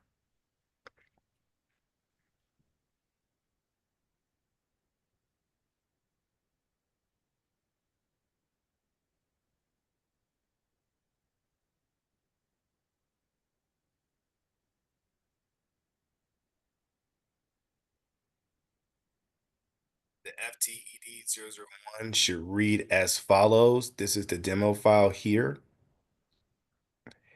As you can see, and I have it highlighted if you guys can see my screen. You guys probably cannot, so my apologies there. Okay, Not hold yet. on 1 second, Tim. Let me get caught up. No, Yeah, take it, and- take your time. Take your And time. the good news is Janelle found her issue. She checked the box that said state totals, so that was her Oh, problem. hey, Janelle, listen, I'm a little guy. You cannot be having me worried down here. So we're good. Okay. So just, no, Shelly, I'm not going to rush. Just take your time. And I just want to make sure everybody has the FTE D001 report up, which should read just as such here. Okay. Let me know if you guys have that. Okay. And then there should also actually be, let me see if I can pull that up. The SFPR workbook page. You guys have that here?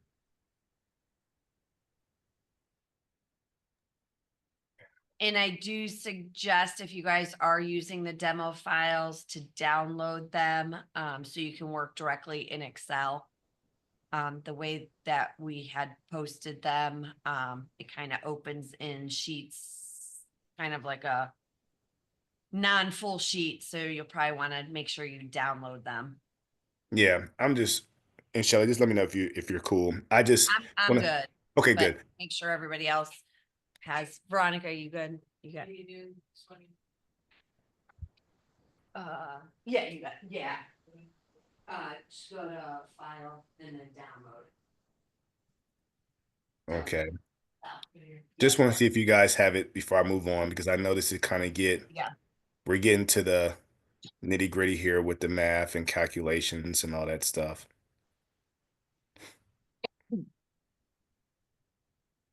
And Rebecca, is everybody good in the chat as well before I move on? No one's saying wait, but yeah, it does take a minute to get those two things open and flip-flopping between your screens. If someone hollers, I'll let you know. Okay. Thank you so much. I appreciate it. All right. So without any further ado, let me just move on here.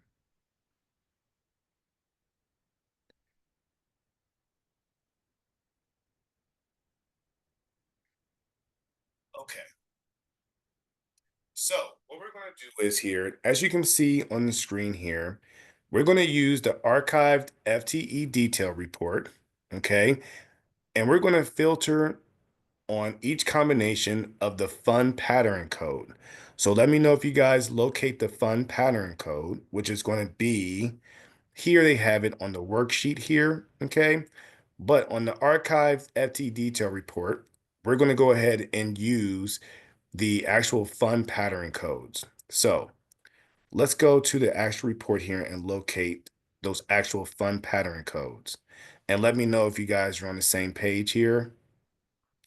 Yep, just letting them know that's column M. Yep. Thank you so much, Rebecca, there. So I have it here. Can you guys see my Excel file here?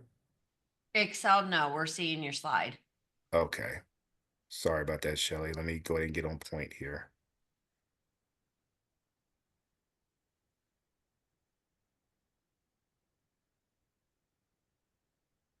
There we go. So as you guys can see there, I have highlighted column M, which Rebecca has pointed out. Okay. That is what we're going to sit up there and everything and use. That is your FTE funded pattern code column there. Okay. So what we want to do is here, okay, is basically filter on each combination of the fund pattern code and inclusion code. Okay. Then sum the adjusted FTE and enter it, all decimals, into appropriate cell. So what we're going to do is here is highlight here the fund pattern code and inclusion code, okay? And that's going to be reflected on the adjusted FTE column, which is column F on the workbook page, and enter it into the appropriate cell, okay? So basically with the workbook page, if you guys can see it here, And let me go ahead and kind of get that up. Sorry if I'm kind of going in between here, guys. Yeah, just Then do if a you full, yeah. Go ahead, Sorry. Shelley. if you when you share your screen, I'm assuming, I don't know if you have two screens, but either pick screen one or screen two, and then everything on that screen is visible, so you don't have to stop the share and reshare with that. I got you. Okay. Thank you, Shelly. Appreciate that. Mhm. I'm just so used to doing it. It's like just robotic, right? Okay. So you guys can see my screen here. So we're going to use that report there, filter in the columns, and then put in the adjusted FTE in column F. Does everybody follow me so far? Before I move on? Okay, we're So we quiet. are filtering on column M and Yep, column AG. So, correct. Correct. yep.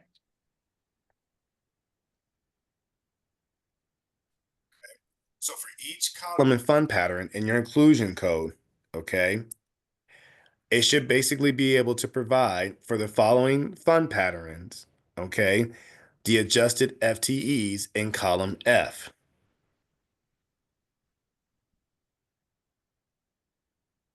And let me know what number that you guys come up with there, which will be for the enrolled ADM. Which pattern code are you, or sorry, yeah, fund pattern. Which one are you doing, So Tim? let's go ahead and do the RG JV.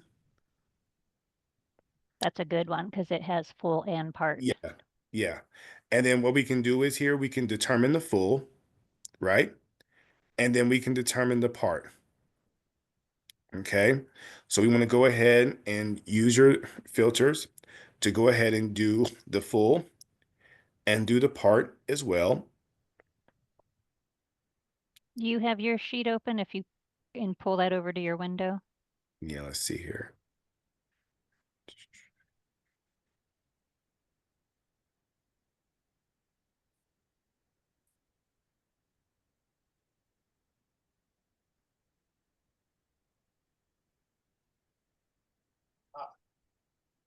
So this is the you talking about this workbook sheet here, Rebecca?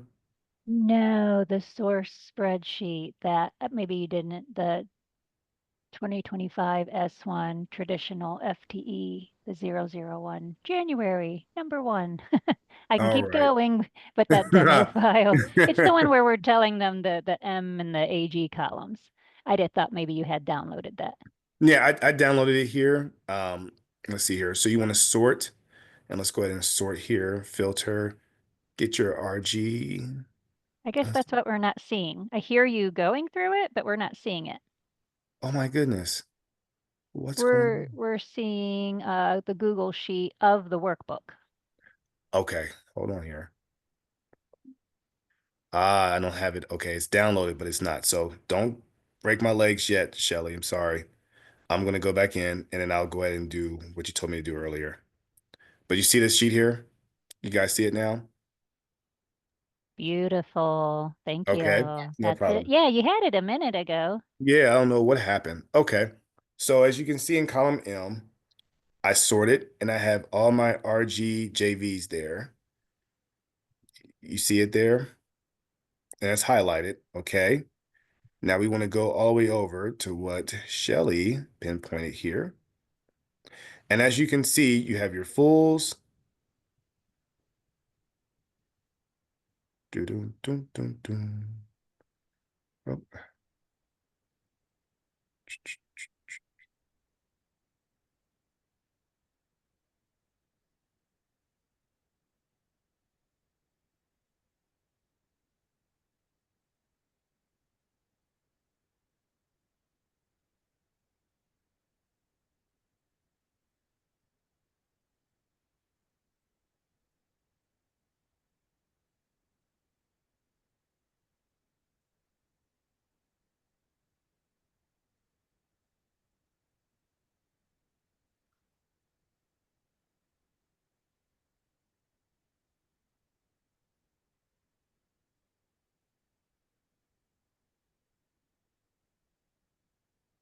down below here on column M, I have all the RGJV highlighted, right?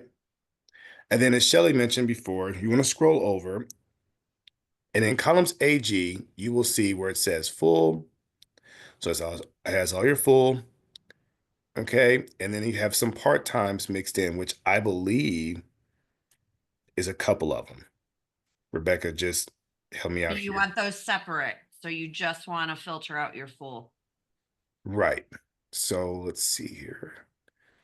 Every time I go to filter it out, Tim, click on the number one over for row one, and then turn on your filter so you can have multiple filters. so you say click on row 1 Yep. all the way over Yep. here.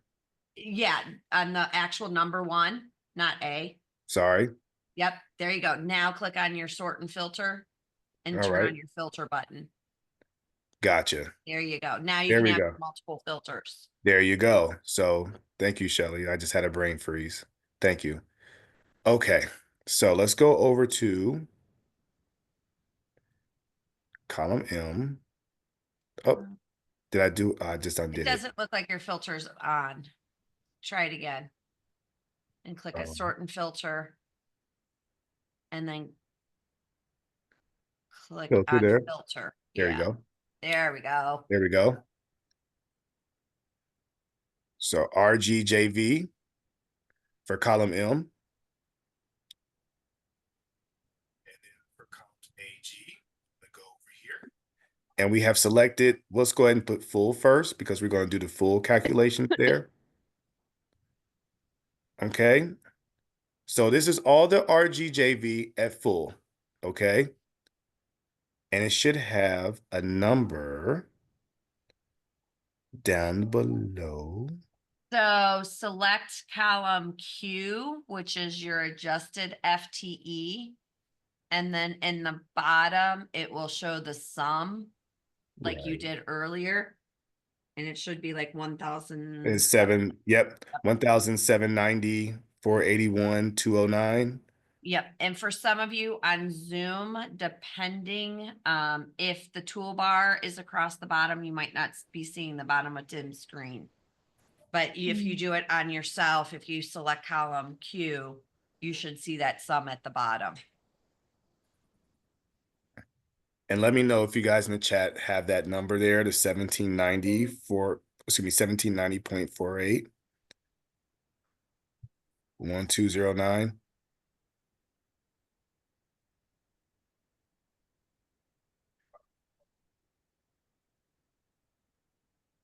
And don't worry about writing down all 6 decimal places because the workbook reduces you, like Tim commented at the beginning of this section, down to 2 decimals. So just 1790.48. Okay. And then we're going to go ahead and do part. And so for the part-time, for the RGJV, we have 113.804849. Let me know if you guys are coming up with that for the part-time.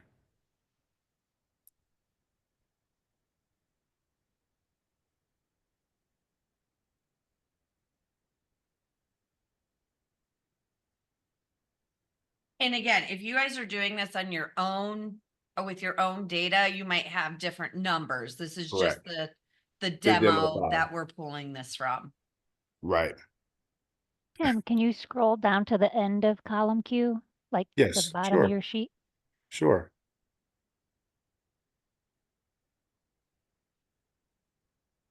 Okay, just want to be sure all the cells, because when I was doing this earlier, like if I only selected the specific rows for one of the fund codes, then I had to come down and select more of the cells or but you have the whole columm, so you're cool. Yeah, I was gonna say, if you click on Q, it'll select everything. Yeah. And you guys should have 113.804849. If you guys coming up with that number there. Cool. I heard a so Yes. okay, cool. Well, at least Jess in the room. let me know in the chat there too, because I want to make sure that everybody has everything before I move on. So Tim, pull up the workbook. All right.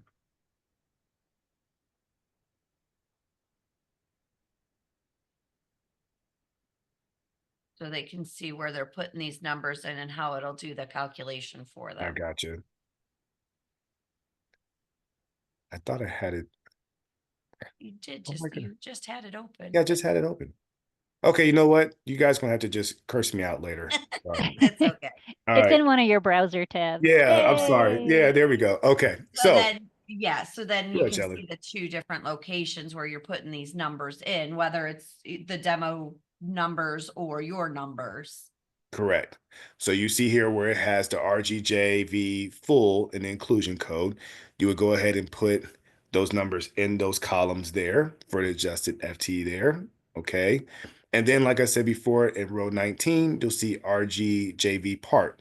So basically what you're doing is you're basically, this is kind of teaching you how to use the Excel sheet, okay, and navigate through that using your sort and filter and your macro there to basically determine these actual numbers. Now, if you guys are using, like Shelly mentioned before, if you guys are using your actual own data, okay, all that data should match according to what is showing on your actual detailed report for your district. Okay. So if you guys are saying, Tim, the heck with your actual demo, I'm going to go ahead and calculate my own. That's fine too. I'm not opposed to that. Okay. But like I said before, this is basically just kind of giving you a blow by blow on how to go ahead and navigate those actual fun patterns. Any issues?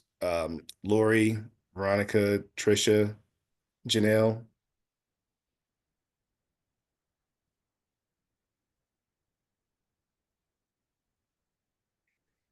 So I just want to make sure that everybody's good. Yep, Lori says she's looking at her own data, which is awesome. She's That's following awesome. along, no That's awesome. problems. Janelle, Awesome. she's all good. Awesome. Okay. Yeah, I love that you get to look at your own stuff, Lori. Yeah, that's really awesome. Okay. So basically, like I said before, once you kind of navigate these columns here, and Shelly and Rebecca, just stop me if you feel like I'm moving too fast too.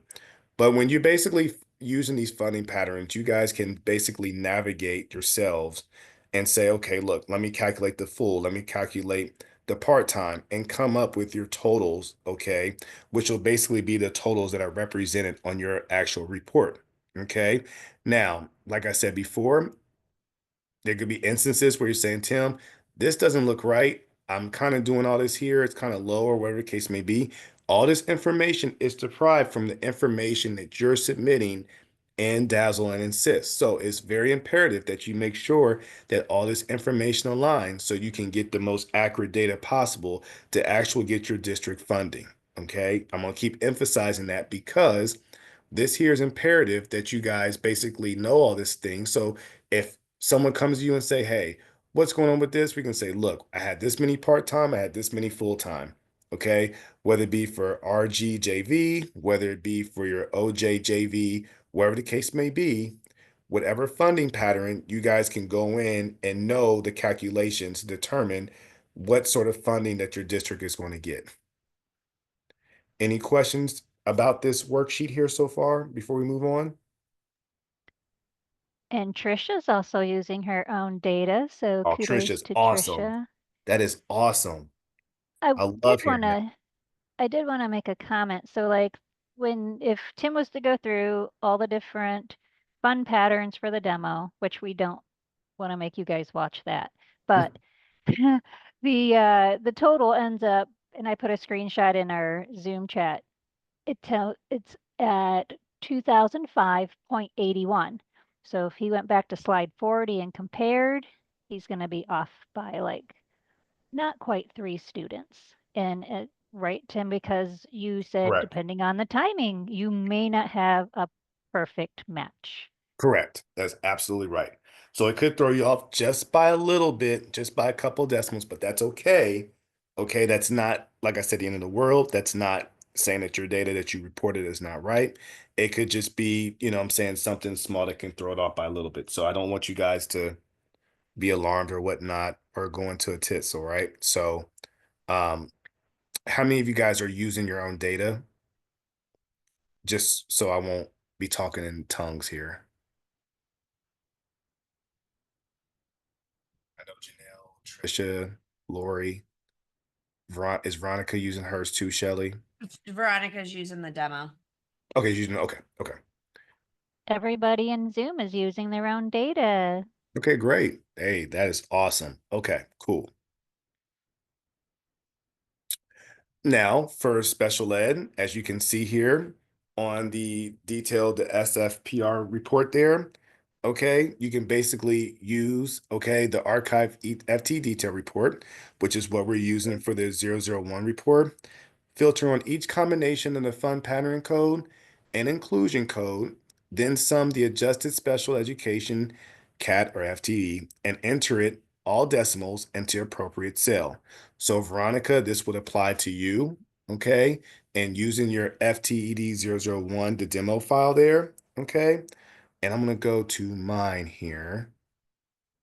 And let's go to the fund pattern for the special education.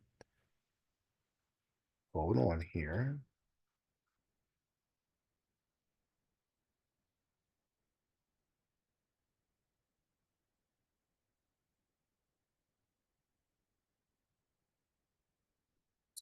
Hear it. That's just me doing it by myself, so I don't want to alarm you guys.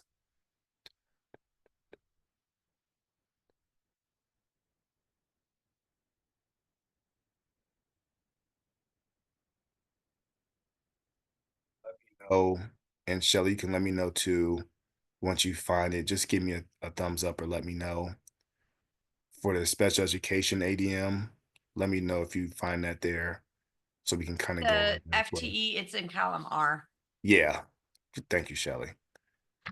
Veronica, you okay with that there? Is she okay? Yep. Okay, cool.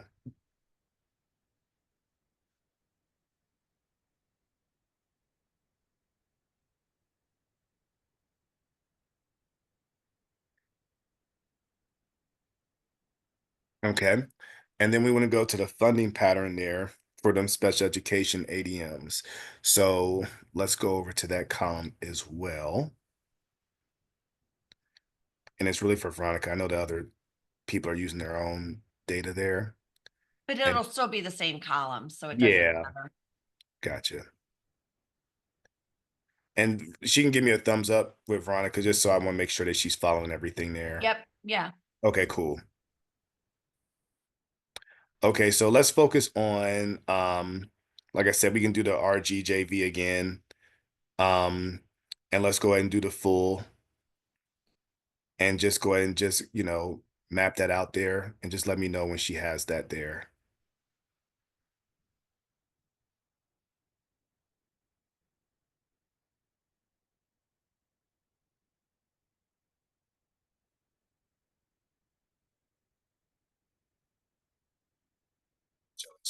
There.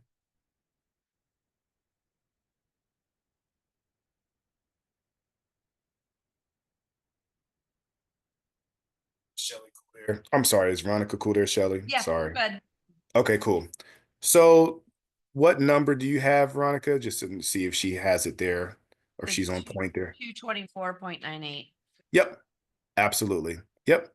So that would go in here, okay, into the actual column there, which would be adjusted special ed cat FTE. All right, Veronica, good job. Okay. And that would go into that column there. And that's how you would determine, okay, based off your fund pattern and your inclusion codes. Okay. So, like I said before, it's a matter of, and I know you guys are saying, Tim, I'm not down with this math. What are we doing? Okay. But this kind of gives you a glimpse of how to basically calculate your information and to calculate certain columns based on the fund patterns. Rebecca, does anybody have any issues in the chat as well? Anybody have any issues navigating through their data? Nothing in the chat, but Janelle needed to hop off, so Okay. it's fewer of us. And you know, The purpose really of going through this workbook is if you're ever approached and someone says, how did you get to this number? You have that source spreadsheet where it came from, so you could provide them with the detailed student names or, break it down for them. Because sometimes people or administrators question how you got this calculation, and this process is letting you use that source spreadsheet and provide that to them if they ever ask for it. Cool. Yeah, thank you, Rebecca, for that. Appreciate that. Like I said before, anytime that you guys, like I said before, just saying or just not saying to be nosy or to say like, hey, just want to kind of see what's going on here. You can basically go in at any time and do this yourself or whatnot. Okay. It doesn't take that long or whatnot to do. Okay. Um, like I said, this is just a good practice to have just to understand how to navigate through these reports and do the calculations, to determine how these numbers are coming about. How are they even getting these? You know what I mean? This is the format that you would follow there. Okay. And I know if some of you guys are saying, oh my God, this is too much math or whatnot. Like I said before, my apologies, but this is just what we have here. So for community schools there, and to be honest with you, this is just to navigate through community schools, okay? We don't have community schools in the room. So this is just kind of letting them know basically on the community school side how to calculate those FTEs there, okay? Do the funding pattern and basically put that into the adjusted FTE column there, okay, to determine the enrolled ADM. Okay. I'm not going to go into this because this is community schools and you guys don't deal with that on that side. Okay. Any questions in the chat, Rebecca, before I move on? We're good.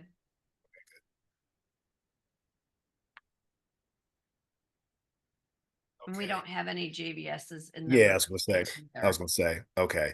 So that would be determined the JVS is there. Okay. Now, down below, if you guys are paying attention or still looking at your actual your SFPR report, which is through the ODE website. Okay. Down below, it has some additional values, right? So it's going to show you your economically disadvantaged, your ADM, okay, English learners, gifted, your career tech FTEs. It's the same as before, right? So basically, what we're doing is here, they basically have your ADMs, okay, which is your total. So for here, for example, it's 1980.19. Your English learners, which is the 1.9, gifted, which is the 342.6, and so on, right? So basically what we're going to do is this basically determine next, okay, well, actually not even determine, but you can follow these patterns and how to determine the ADMs and the worksheet that we had posted before. You can follow those categories, basically break them down, sort them out to basically get those calculations. Now, if you're using your own district, then it should be a breeze or whatnot. Lori, I know, and Trisha, I know you guys are using yours. For Veronica, it's the same format you would follow, just as like what we did before with your enrolled ADM, same format, right? So you basically just categorize them, put them in there, enter them in to determine your numbers there. Okay. Rebecca, any questions so far before I move on? No, sir. Okay. And basically, it's in this next slide, it's just detailing how to filter out the archive FT detail report. Okay. Filtering out, and this would be and to keep them filtered out as additional filters are selected. It would be the state equivalent grade level, that's preschool there, inclusion codes, none in part. Note that students with the fund pattern code KGTU and FTE will need to be multiplied by 0.5. Set the below filters and remove before moving to the next bullet. And this is just basically kind of giving you guys a walkthrough on how to calculate each one of those particular sections there. Okay. So you have your economically disadvantaged, your English learner, your gifted, career tech, and your current year open enrolled in, right? These numbers can also be found on the FTES-009 report and your FTES FTES-010 report, which will be reviewed on these next upcoming slides here. So for your FTES-009 report, okay, and you can locate this on the level 2. This is the FTE subgroup summary. This is the non-transfers, okay? Columns K through Z will align with lines D through G on the detailed SFPR. So if you're looking at columns K through Z, okay, they should align with columns D through G on your own detailed SFPR. So for those people who are looking at your own data, okay, you can go ahead and everything and match up columns K through Z, and they should align with columns D through G. Okay, if you guys are basically kind of following me so far.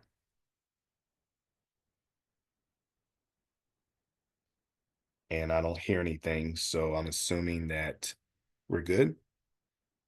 We're good. We're good. Okay. Okay, and just to note, if your LEA or your district has an FTES-010 report, transfers report, you must include out values, and I'll go ahead and explain what that is here. So in your FTES-010 report, which is the FTE subgroup summary, this is the transfer report. This report includes students who are enrolled in a contract career tech or special education cooperative programs with FTEs transfer in or out. Now, do you guys have any of these 010 reports, guys?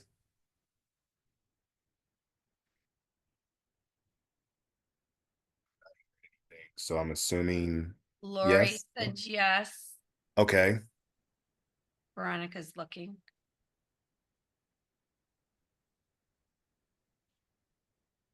The FTES 10. Yes.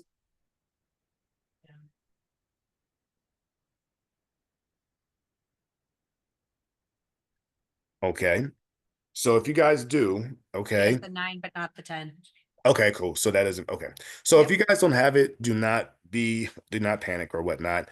Some of the reports, if you guys don't have it, that just means that they just don't apply to what your district has for the moment. Okay. So basically kind of gives you a breakdown here in the box here highlighted other result codes, and it can include your FT 241, which is your contract vocational transfers in, FT 242, contract vocational transfers out. Okay, so basically you wanted to pay attention to your result codes, of course, to kind of get a good feel on whether or not, hey, if you're getting transferred in, that's good for you guys. That means that funding is coming to you guys. If they're going out, that means that you guys are losing that particular funding, just like how we mentioned in the slides before. So in combining the FTES-009 and FTES-010 FTEs, okay, and this is just kind of giving you a breakdown, okay, in terms of adding the values together, okay. Now, for those reports that you guys have, Lori, do you have a lot of kids in your actual report there?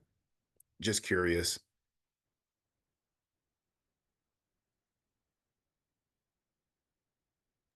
Only one. Only one.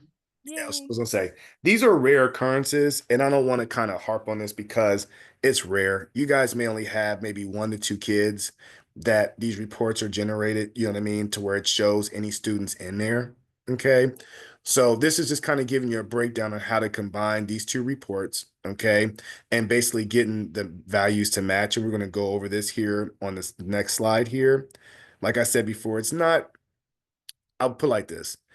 It's not vital, but this kind of gives you a walkthrough in terms of how to combine both values.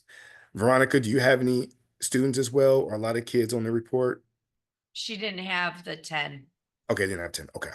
Okay, just checking there. Okay. So what is the base cost enrolled ADM? This uses the total enrolled ADM. Okay, keep that in mind. This contains FTE data that is divided in specific categories, is the larger of the prior year or trailing 3-year average. And this can be verified using the archived FTES-008 enrolled ADM FTE summary. Say that 3 times fast. Prior 3-year data rows. So for the archive FTES-008, the enrolled ADM FTE summary is a combination of 3 prior years data in the current year. First 3 rows contain prior 3 years data. Last row contains current year data at the time data was pulled for the payment. So just like how we went over the previous reports, okay?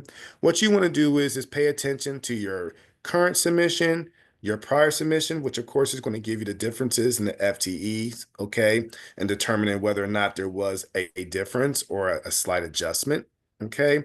And you also want to look at your 3-year average, okay? A lot of times, to be honest with you, if it's a student that just enrolled as a freshman or something like that, you're not going to have a 3-year average because it's basically going to start at the time it's kind of like a high school type thing. Now, Lori, in your situation where you had an 8th grader and they're considered high school, then they're going to be taking your 8th grade, 9th, and then 7th, right? Because it's kind of giving you a difference between middle school calendar or elementary, whichever calendar you use, and then your high school, if that makes any sense, right?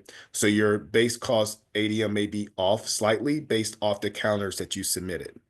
Okay, so keep that in mind. That's why I always say your calendar submission at the beginning of the year is very, very key in determining the base or ADMs in general. Everybody copy? Roger that. So for your archive, your FTES-008, and this is your enrolled ADM FTE summary, okay? If you look at column B up top and they have it highlighted, okay? For this particular report, you want to focus in on the fiscal year, right? Because basically what happens is, okay, when you focus in on the fiscal year, this is going to basically determine your total based your total base ADMs, right? So it's kind of giving you a breakdown to say, hey, this is informational. This is what you had for fiscal year 22, 23, and then 24, and then so on, right?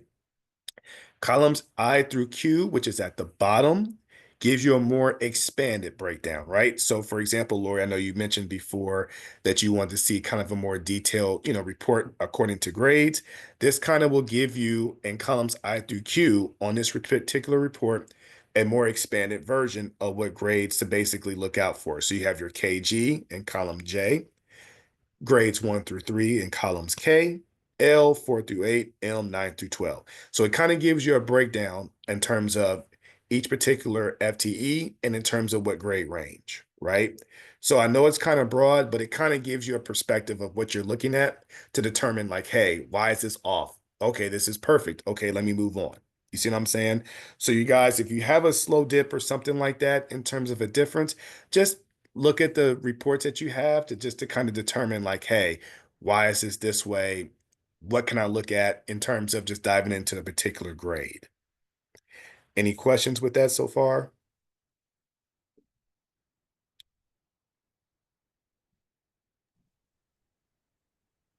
Nothing in the chat.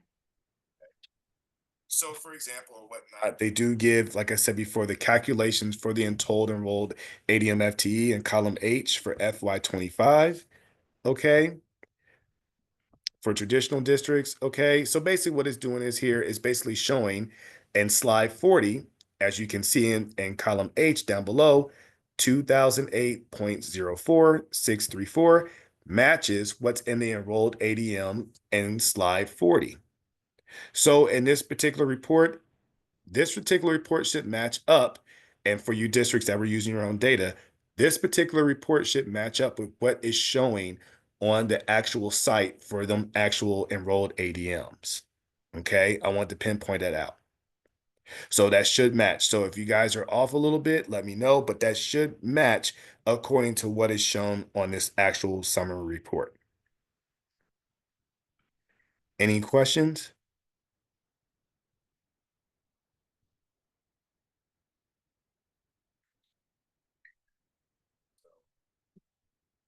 Okay. Now, base cost report, and this is average, okay, or whatnot, and this is going to be under your traditional district. So basically for the actual January 1st payment, okay, the example that I used before, for those who are using your own data, you would just go ahead and go off your January payment 1 data, okay? As you can see in the highlighted MB in row B, okay, the district-based cost uses the average since it was larger than FY24. So for example, in the base cost enrolled ADM, okay, they have 2001.38.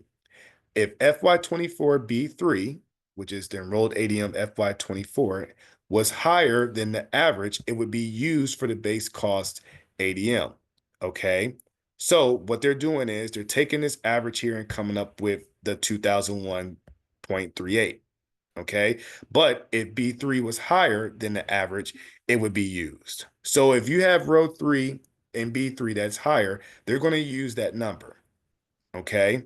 But other than that, they're going to use the average or whatnot, okay, from the whole column B, if that makes any sense. So B3 is higher, they're going to use that if it's higher than the average. If not, they're going to just roll with what the average is. Any questions to that? Because you should see that based on your traditional school report for the base cost. Tim, Yes. Veronica has a question. Hey, Veronica, what's up? No, actually, I wanted to ask. Oh, never mind. She good? Okay. Lori and Trisha, you guys good in the chat? It's nothing. So, Trisha is a yep. okay, good. Okay. And Lori's good too before I move on. Yes, sir. Good. Okay, good. And basically, to how to calculate values, B4 through B9, you use the enrolled ADM average or prior year amount along with the formula from the FTES-008. That's in slide 52, which is the slide we previously went over. This is kind of giving you a breakdown of how to determine those actual base cost ADMs. Okay. So basically, at the end of the day, to be honest with you guys want to pay attention to that main detail report, which gives you a breakdown of your total ADMs because that's basically what you're going to get paid off of. Okay. And then your special ed and so on and so on. Okay. That gives you kind of a good summary in terms of what we're looking at here. Okay. Your other adjustments report. Okay. And this is basically kind of giving you a breakdown in terms of your positive FTEs. Okay. And then your negative. Okay. So on this report, in terms of the filter archive FTE detail, okay, basically all this is going to do, guys, and I don't want to, because a lot of you guys, this report won't even really kind of apply to your district really in a way. This is kind of showing your positive and your negative. So you guys know when you look at your positive, you're saying, okay, this is what I'm getting paid for. I know this is what we're getting paid for. And this is going to reflect positive on a positive way to my district, right? Very self-explanatory. The negative FTE, you're saying, okay, wait a minute, we're losing some kids, okay, losing funding, right?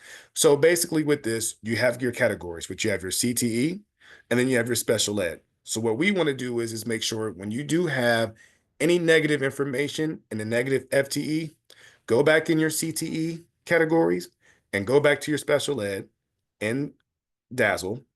I didn't say gradebook there, Shelly. And then go ahead and filter that out to make sure and see, okay, hey, did this student leave the program for CTE? Or are they not even in here anymore? What's going on with this special ed, kiddo? Is his reevaluation not up? You know what I mean? Anything that you're seeing that's going to negatively impact those FTEs, that would be a matter of you going back and just reviewing your data, okay? Making sure that that data is correct. Now, if it's a situation where there's a gap in between, there's really nothing you can do, right? Because they didn't get to the reevaluation in time, right?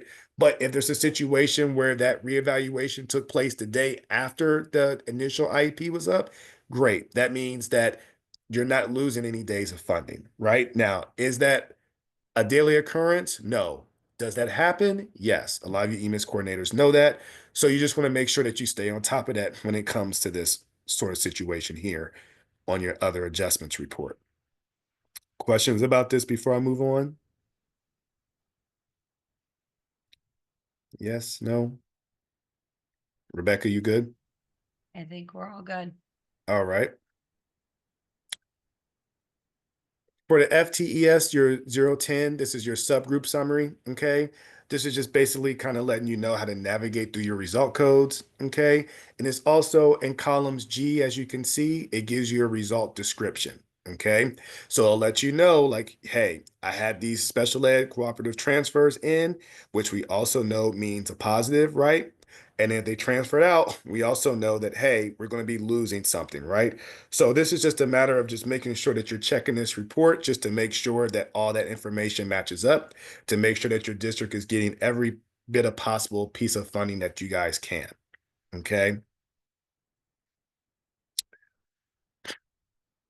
So for your other adjustment report, and like I said before, this is focusing in on your net open enrolled preschool kids.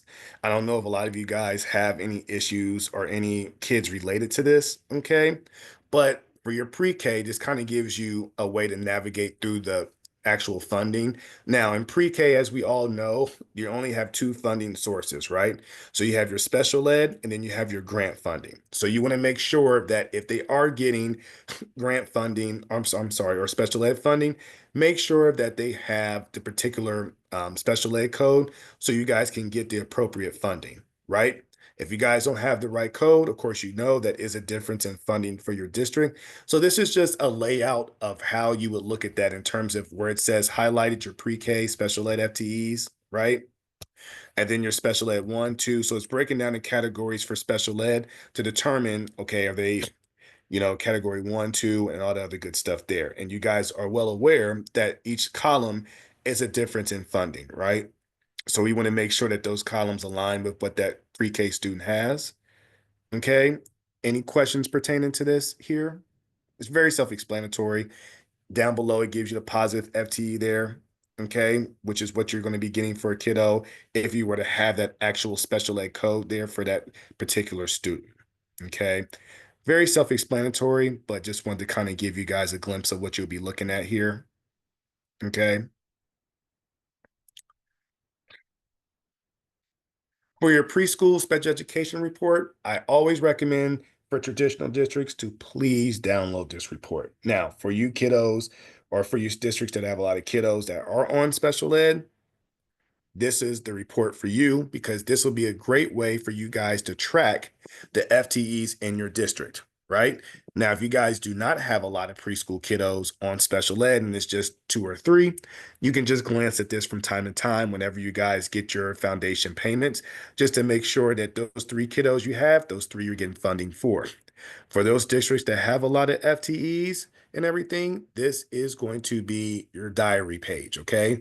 So you want to make sure that you download this report or just print it off, have it for your records, okay? Because if you have a total of 22 kiddos that are in preschool on special ed and it drops to 16, you want to see the difference there in funding, which will kind of give you a good kind of heads up and also give you a chance to go in and say, okay, hey, why is there a difference? What's going on with my special ed? Are there any kids that need to be, they're up for reevaluation or whatever the case may be? This will kind of give you a good inside track to track those kids. Okay. Very self-explanatory report, but it's a report. If you do have a lot of kids on special ed and preschool, I would suggest downloading this report here. Okay. Down below, once again, this is just another breakdown from basically getting kids from the service center, okay, and giving you a breakdown of total preschool kids who are on FTEs, or excuse me, on special ed FTEs, okay. So the one before, it kind of gives you a breakdown in each category. So as you can see, column B is preschool special education. Column C is open enrollment for preschool special education. So it's going to give you a breakdown of each particular preschool education model, right? What you're getting funded for and what you're not getting funded for. Okay. Pretty self-explanatory, but one to kind of give you a breakdown. And this is going to be located under the Educational Service Center, ESC deduction. This is going to be in your traditional district screen. Okay. So all these channels here, all these pages you can navigate through. This is the preschool education's service center breakdown here. This will be good for Tracy. Tracy Bender I'm pretty sure she uses this report here because he has a lot of kiddos there. Yeah, and she's Lori, not on today. yeah. So this probably be generally for her. And then of course it goes into more about what the base amount is for the FTEs there for preschool special education, open enrollment there. So are you reviewing the level 2 versions of the FTE reports prior to the data being pulled for payments? Are you reviewing the archived FTE reports to verify that all students are included as expected? And are the reports being compared to payments to verify students are being funded correctly? These are all 3 good points that you guys want to probably use so you guys can go ahead and navigate through these reports pretty good. Okay. So we're at the end. These are the resources here that you can use to kind of navigate through what we discussed today. Okay, if you have any questions, I know I talked to a lot of you guys that are remaining in the chat or in the room a lot. If you guys want to reach out to me, you can call me anytime. We can go over it. Okay, you're not bothering me at all. You can call me at any time. Okay. And if you have any questions or whatnot, we're at the end. And if you have any questions, fire away. I know this was a lot, guys, but this will kind of help you guys in the long run in terms of how to determine those FTEs there. So if we don't have any questions, I look forward to seeing you guys again. I believe it's on the coffee time, if I remember Shelley correctly. Yes, I think that Yes. is the next one on the 25th, I Cool. believe. Cool. And I do have a lot of in my chronicles, there is a lot that I have to go over. So I don't know what kind of coffee you guys have, but just make sure you have that ready for, ready for that day. But other than that, I will see you guys in 2 weeks for my coffee time. Lori said, thank you. It was very informative. And a thank you from Trisha, too. Thank you. No problem, Lori and Trisha. And if I was there, I would bring some coffee for my coffee time, but I'll make sure when I see you guys, I will. Thanks, Tim. No problem. If you guys